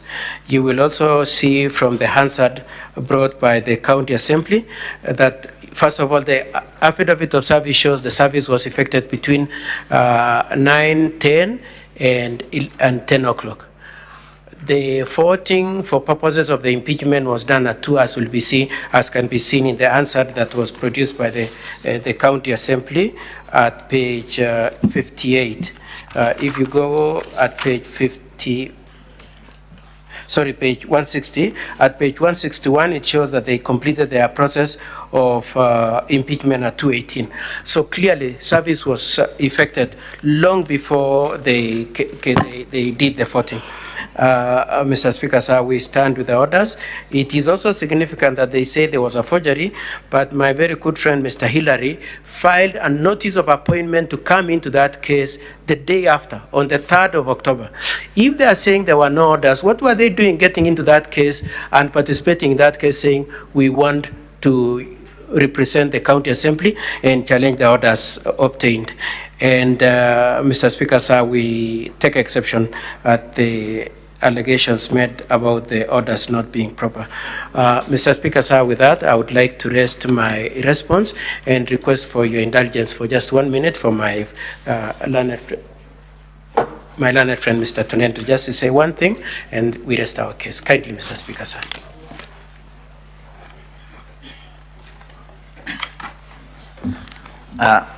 Honorable Speaker, members of the House, for the record purposes, my name is Tunen Manasseh, and I rise only to respond to one issue, Mr. Speaker, and that is the issue of 2/3, as indicated by my learned colleague, Mr. Hillary. Honorable Speaker, the issue of 2/3 is not a mathematical question in this instance. It is indeed a legal question. And if you take, for instance, Mr. Speaker, that at 31.3, a line of a threshold has been drawn. And the law states, and in mandatory terms, that it should be at least 31.3. That means that you have to scale up the numbers to meet that threshold. Because if you reduce the numbers to 31.1 or 31, that means that you've fallen below the threshold that is provided by law. Mr. Speaker, as you are aware, even in the standing orders of this House, standing order 7 in the election of the Speaker, Mr. Speaker, the House is composed of 67 senators, and 2/3 of that is a decimal point. Mr. Speaker, and as you can recall, on your election, the numbers were scaled up and not scaled down. This means that you do not reduce the number below what the law provides. So, Mr. Speaker, as you rule or as the House debates on that, consider that a 0.3 of a person needs to be completed. You do not negate or remove that particular person. So, in our submission, we hold the position that the threshold was not met. Mr. Speaker, and also one issue that Hillary raised, and it was containing the issue of the gender in the County Assembly of Kericho. Honorable Speaker, the issue of gender in the County of Kericho is not the same and is not captured under Section 33 of the County Governments Act. Mr. Speaker, we urge the House to look at what the law provides and if we can scale down to that. And this House, Mr. Speaker, let it not be the House that sets the record or give precedence that you can play with numbers. Let the House be very firm in its decision and uphold the rule of law. That will be all, Honorable Speaker. Thank you, Council for the County Assembly and Council for the Governor. Now, I will allow honorable senators to make intervention in this regard. Now, honorable senators, you will notice that this is not the ordinary preliminary objection that we've been dealt with before. It's a preliminary objection that is of a fundamental nature. It may or may not terminate these proceedings. And therefore, as you make your intervention, have that in mind. I will start with Senator Edwin Sifuna.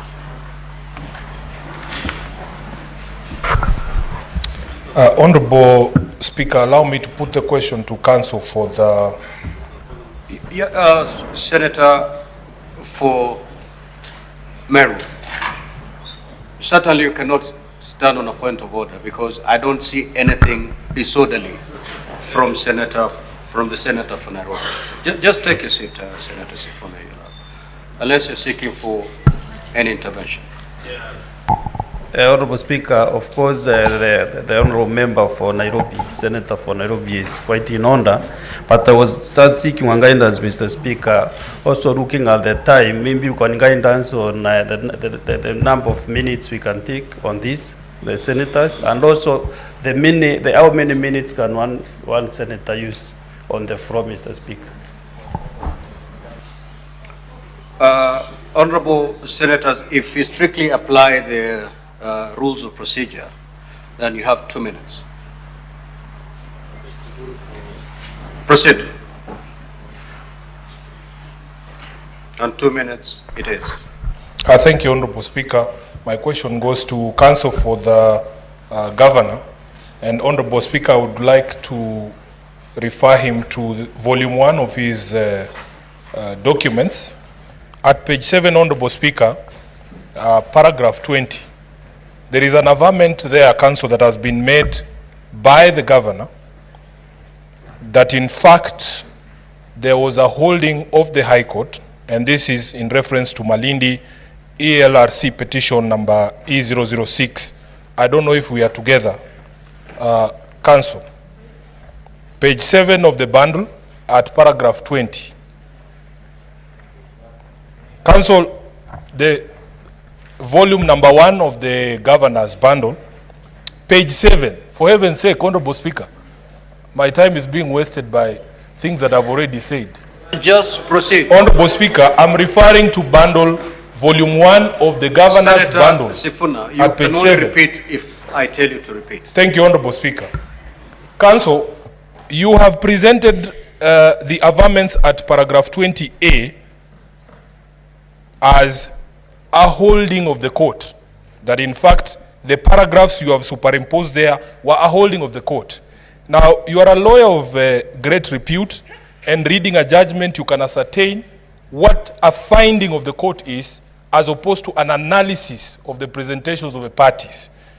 Honorable Speaker, the judgment referred to is at page 70 of that same bundle, exhibit number 1. And I want the Council for the Governor to confirm to this House that in fact the paragraph quoted at 20A is not a finding of the court on the question of what 2/3 means and what should happen when there is a decimal.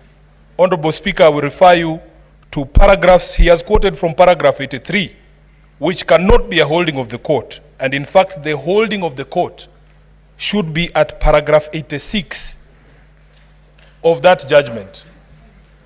Honorable Speaker, my question therefore to him is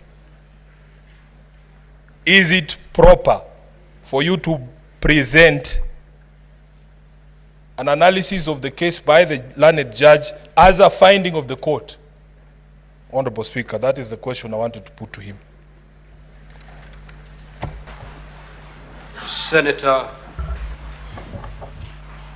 Boni.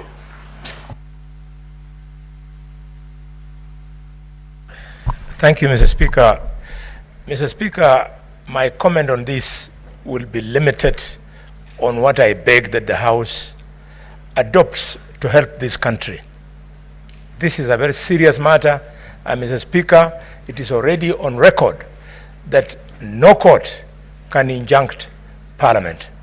So the first PO should collapse. A decision has already been made. My second comment, Mr. Speaker, is on the question of numbers. Kanzo Mutuma, what would you like the governor to prove? It is a scientific fact that 47 divided by 2/3 is 31.3. As you guys say in law, res ipsa loquitur. It proves by itself. What do you want him to prove? It is not possible for a human being, Mr. Speaker, to be a fraction. I want, Mr. Speaker, to urge the Council that because you also have a responsibility to grow the philosophy of impeachments, let us agree that on this one, let us give it to the governor. We give him the fact that a fraction of a human being does not exist.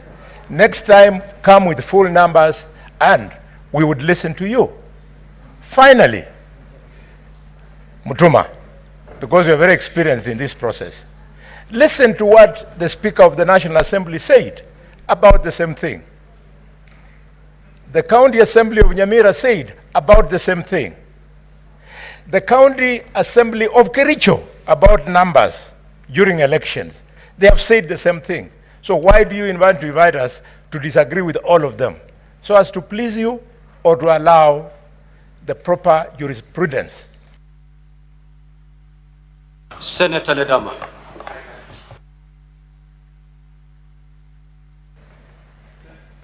Thank you, Mr. Speaker. Mr. Speaker, I just want some clarity from the Council of the Governor. The Council for the Assembly has presented facts that this matter had already been determined by a court. In their Volume 1, page 131, there's a finding of the court that when it comes to the issue of 2/3, it is not an issue where you determine the question of a human being being able to be fractioned, but rather a scientific. Are you then, in your submission, questioning, or rather, have you challenged, or has anyone else challenged that finding of the court in the matter of Michael Justin Dunda with the County Assembly of Tana River? So that is a point that I'd like you to clarify, because this is a finding of the court. Number two on that issue is on the finding on the matter to deal with JSC, where the court, according to the facts presented by the Assembly, stated that you round off to the nearest whole number. What would be the nearest whole number in a matter which is 31.3?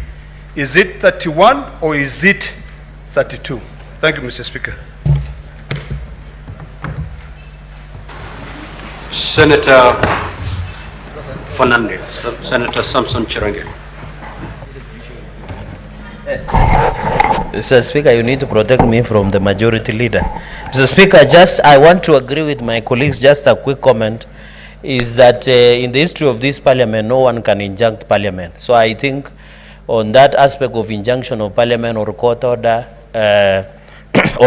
before the parliament or the Senate, it does not hold water, and therefore I think I would advise the defense team of the governor to stop pursuing that line. Number two, and finally, Mr. Speaker, on the issue of 2/3, Mr. Speaker, my concern is on Section 33 of the County Governments Act and Article 181 on removal of governor. Mr. Speaker, and in the decision of Raila Odinga versus IEBC in 2013, the Supreme Court pronounced itself that when the process, and I want to extrapolate, when the process has taken off and it is time-bound, as envisaged in that ruling before the Supreme Court, that process is time-bound. So by the fact that you read the charges and the process is ongoing, when you look at rule number 16, rule number 14, and rule number 30 on the removal of a governor, the process is already ongoing and the train has left the station. So, Mr. Speaker, the question should be, if the process has already begun, as per Section 33, with the genesis of Article 181 on removal of the governor, therefore, what happens, Mr. Speaker? I agree that in scientific proof that you cannot have a fraction of a human being. But also, for some of us who are not very good in mathematics, there is also principle of truncation. So, Mr. Speaker, you must balance both so that at the end of the day, we give justice to the county assembly and we give justice to the governor and any other person, including the people of Kericho, Mr. Speaker. So, since the train has left the station, let us go ahead and listen to the merits and demerits of the case, and then we determine. I submit, Mr. Speaker. Senator Kajwang. Mr. Speaker, the issue of limits of judicial authority on independent institutions has been settled. And I think we have seen some precedents that have been presented to us. Secondly, we need to make a distinction between procedural fairness and procedural technicality. Procedural fairness demands that the governor for Kericho has been accused of gross misconduct, and all sorts of allegations have been made against him. This is his opportunity to defend himself against those allegations. There should be procedural fairness as required in our Constitution. The other aspect is procedural technicality. And Mr. Speaker, you do recall that if we were to be obsessed with procedural technicality, in 1992 it is John Harun Mwau who would have been the president of Kenya, because he went to court and said he's the only one who presented his petition in a foolscap rather than on an A4 paper. Mr. Speaker, the ruling that has been referred to by both parties, we are getting different interpretation. On this matter, we should not go with Rule 30. Rule 30 empowers the Speaker to make a decision. Mr. Speaker, I want to encourage the way we did in the case of Nairobi Governor. Senator Kathuri.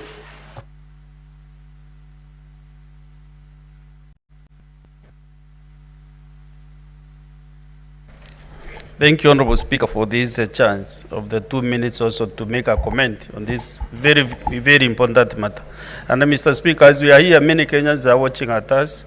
They are grown on their TVs because, you know, many Kenyans are now sensitive on devolution, sensitive on governance and all these things. So, Mr. Speaker, the PO number 1 is actually dispensed of naturally. So the PO number 2, Mr. Speaker, besides, because that 1.3, the High Court pronounced itself that you go to the nearest whole number. When you go to the nearest whole number, you run at that one, Mr. Speaker. The other argument is about now the direction that has been put in Kericho County when they were electing the Speaker of the County Assembly. So, Mr. Speaker, because this matter is about mathematics, so what I would request, as also other colleagues are putting it, Mr. Speaker, we would like to hear these cases. We give the Kericho County Assembly and the Kericho County Governor time to prosecute their matter before this Senate, Mr. Speaker. Because if we determine this matter in any other way, rather than listening to the parties, then we will not be giving justice to the good people of Kericho and the country at large, Mr. Speaker. So Senate will be a house that cannot be able to protect the devolution, Mr. Speaker. So in my submission, I wish that we are able to listen to both sides, and then we are judges. This is a High Court sitting, Mr. Speaker. We will be able to make our determination in one or the other, Mr. Speaker. Thank you very much. Senator Wambua.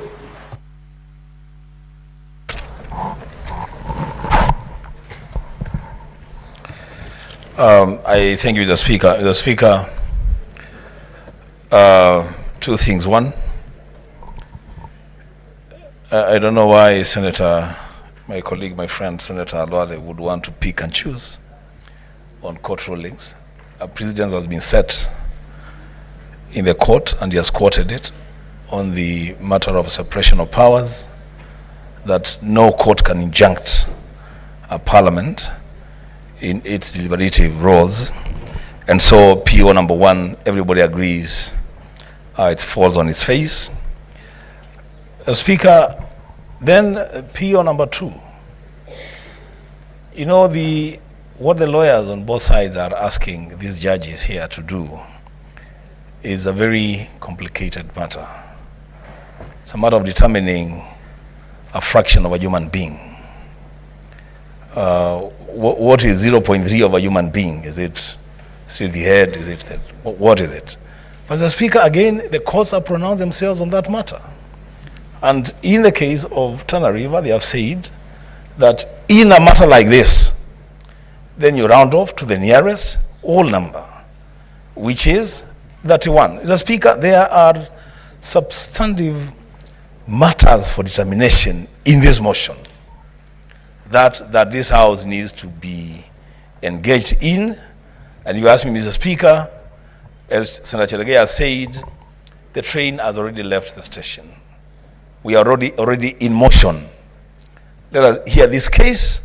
Let's make a determination one way or the other. Mr. Speaker, I submit. Senator Aaron Cheriot. Thank you, Mr. Speaker. Mr. Speaker, the people of Kericho have quarreled, and we've come before this House to seek for justice.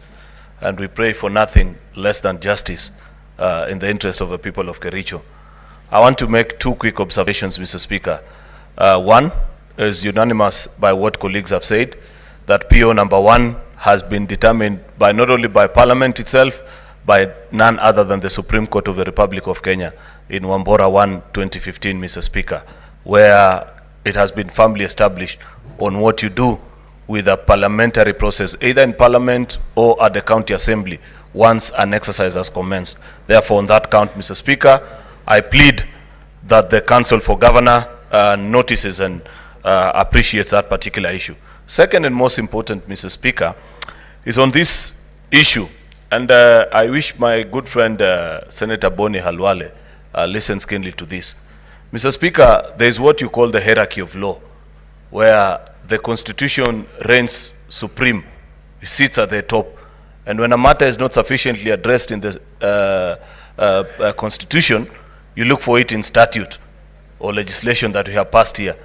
Where there is none, Mr. Speaker, what follows a third after that is already established case law. Mr. Speaker, the Speaker of the County Assembly of Kericho, in his affidavit, and it is hereby presented in volume 8 of the documents from the Assembly, cited court decisions that have been made on this particular issue. Therefore, Mr. Speaker, I don't know on what basis you would want to fault the Assembly, because I have listened to Council for Governor and there is no citation whatsoever on their part other than application of mathematics and this theory that we want to be told that there is no half or quarter of a human being. I thought, Mr. Speaker, that being a house of procedure, we would establish what is a practice that has been established in our courts of law.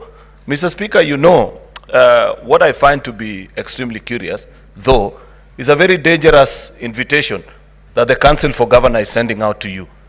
I listened to him, Mr. Speaker, and he wants to lead you to make a decision that has never been made by any other speaker in this House, Mr. Speaker, where he wants you to make a determination on appeal and dismiss this case altogether. Now, have a seat. Now, honorable senators, it is now 1:04. We can only, during a morning session, prosecute business up to 1 p.m. And therefore, allow me to invoke Standing Order 34, 2A, to extend the time for 15 minutes. Thereafter, we shall rise for a break. We'll come back at 2:30 and prosecute this matter because it is of such a fundamental nature. I'll give you 1 minute to conclude. Mr. Speaker. Mr. Speaker, you are being invited to very dangerous path. previously before this House, in Mike Sonko versus County Assembly of Nairobi, and previously also in Ferdinand Waititu versus the County Assembly of Kiambu, such POs have been raised. What did your predecessors do? They let the jury make the determination, which is all the 47 delegations. Do not accept, Mr. Speaker, the invitation that is being passed on to you to make a determination on your own.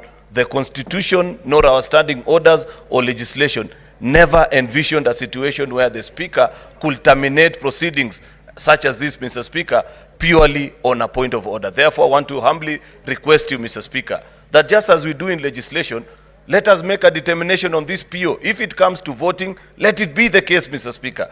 But on your own motion, Mr. Speaker, in the interest of justice for the people of Kericho, allow us to listen to this case and eventually make a determination one way or the other. I thank you. Senator Mogeni.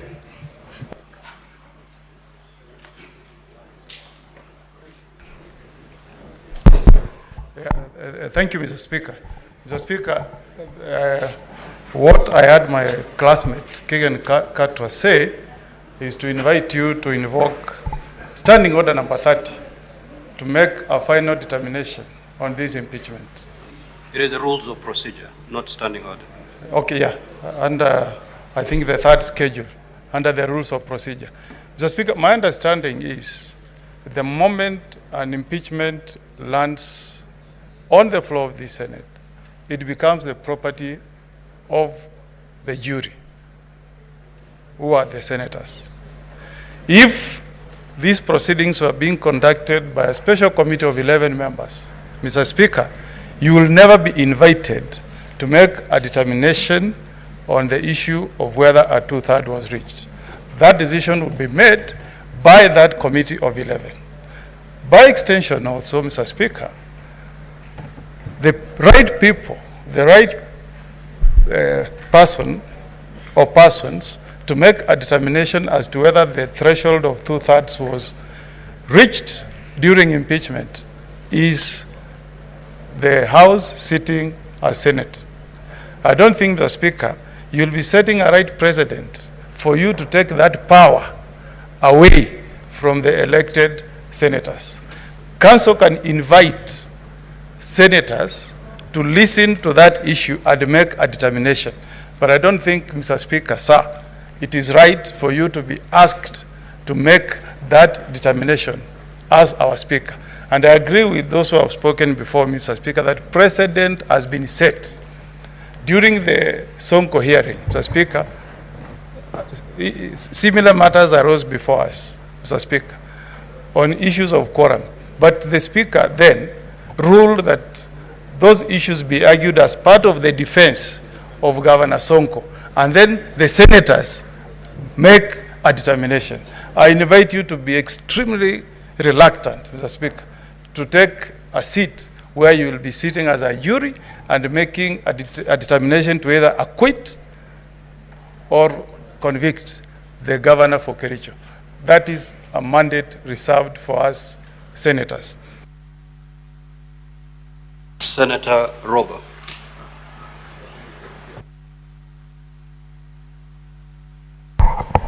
Thank you very much, Mr. Speaker. Listening to both sides, there's an alleged evidence by court ruling that has been shared by the Counsel for the Governor, but there is citation of court rulings shared by the Counsel for the County Assembly. Mr. Speaker, sir, as shared by my colleagues, there is a question of common practice globally, and the issue that deals with the issue of fraction. And then there is the law. And the matter before us is not an easy matter that can be prosecuted by making a simple decision of, for example, what you have been requested in the preliminary objection to make, that of maybe, in the words of the Counsel for the Governor, to, on the basis of just the argument of the threshold, determine that there is no case to be heard by this Senate. It is important that Senate, sitting as a jury, and quasi judicial setting to make that decision themselves, so that it also becomes other precedent-setting cases, as mentioned by various colleagues of mine in the House, of cases, governors appearing before the same Senate. Can you allow this Senate to make that decision by way of voting, so that it becomes also another precedent-setting rule, rather than taking the burden of making a decision that the people of Kericho are expecting, the issue before the Senate to be really listened to and adjudicated over by the entire Senate as to. Senator Muma.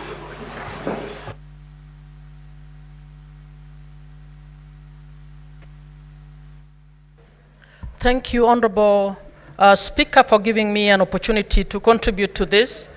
Honorable Speaker, I wish to support sentiments by previous speakers, but wish to point out a very important issue when it comes to the PO on the threshold.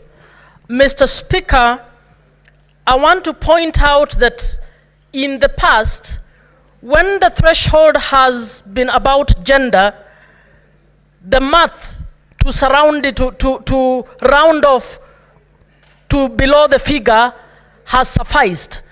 An example, a point to demonstrate this is the very county assembly of Kericho. So I wish to call upon our colleagues to take note that the Kericho County Assembly has 47 members, only 16 are women.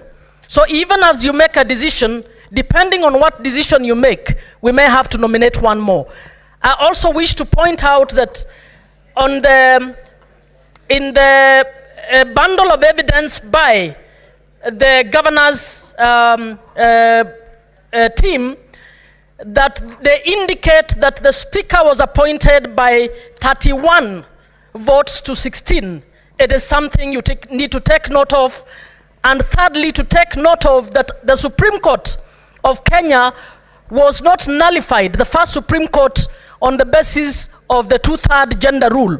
In fact, it was rounded off and actually allowed to sit, even though it had not reached the threshold of 2/3 gender. So please consider all these, and let's not be, when it is a gender issue, we conveniently can round it off the other way, but not on the other. Senator Newton. Thank you, Mr. Speaker. I also stand to give my contribution to the effect that, as all those that have spoken before me have said, that the matter, the number one, has already been settled, and I need not address it, Mr. Speaker. Mr. Speaker, about rounding off numbers, this is something that we were taught in the first lessons of numeracy when we went to school. And it is obvious, Mr. Speaker, unless our teachers were very wrong, that we round off to the nearest number. And so, Mr. Speaker, 31.3 can only be rounded off to 31.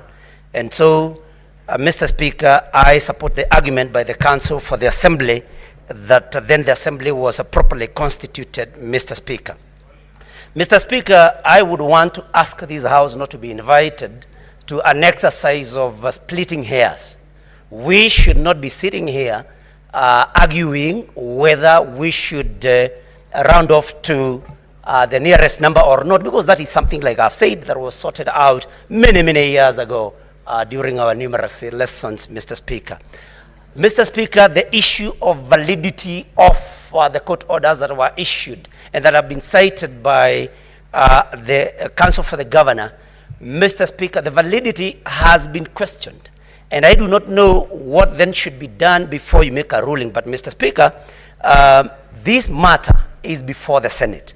And like those that have spoken before me have said, it is only this House that can determine whether we are going to admit this preliminary objections and not you, Mr. Speaker. And so I may want to ask you that you may rule that at the end of it, that we may vote on this matter so that we as senators, the members of this jury, may decide whether, by a vote, whether this matter should proceed or not. Mr. Speaker, please don't allow yourself to be the one making this decision, because if it were a committee, like Senator Mogeni has said, Mr. Speaker, you would not be sitting there. This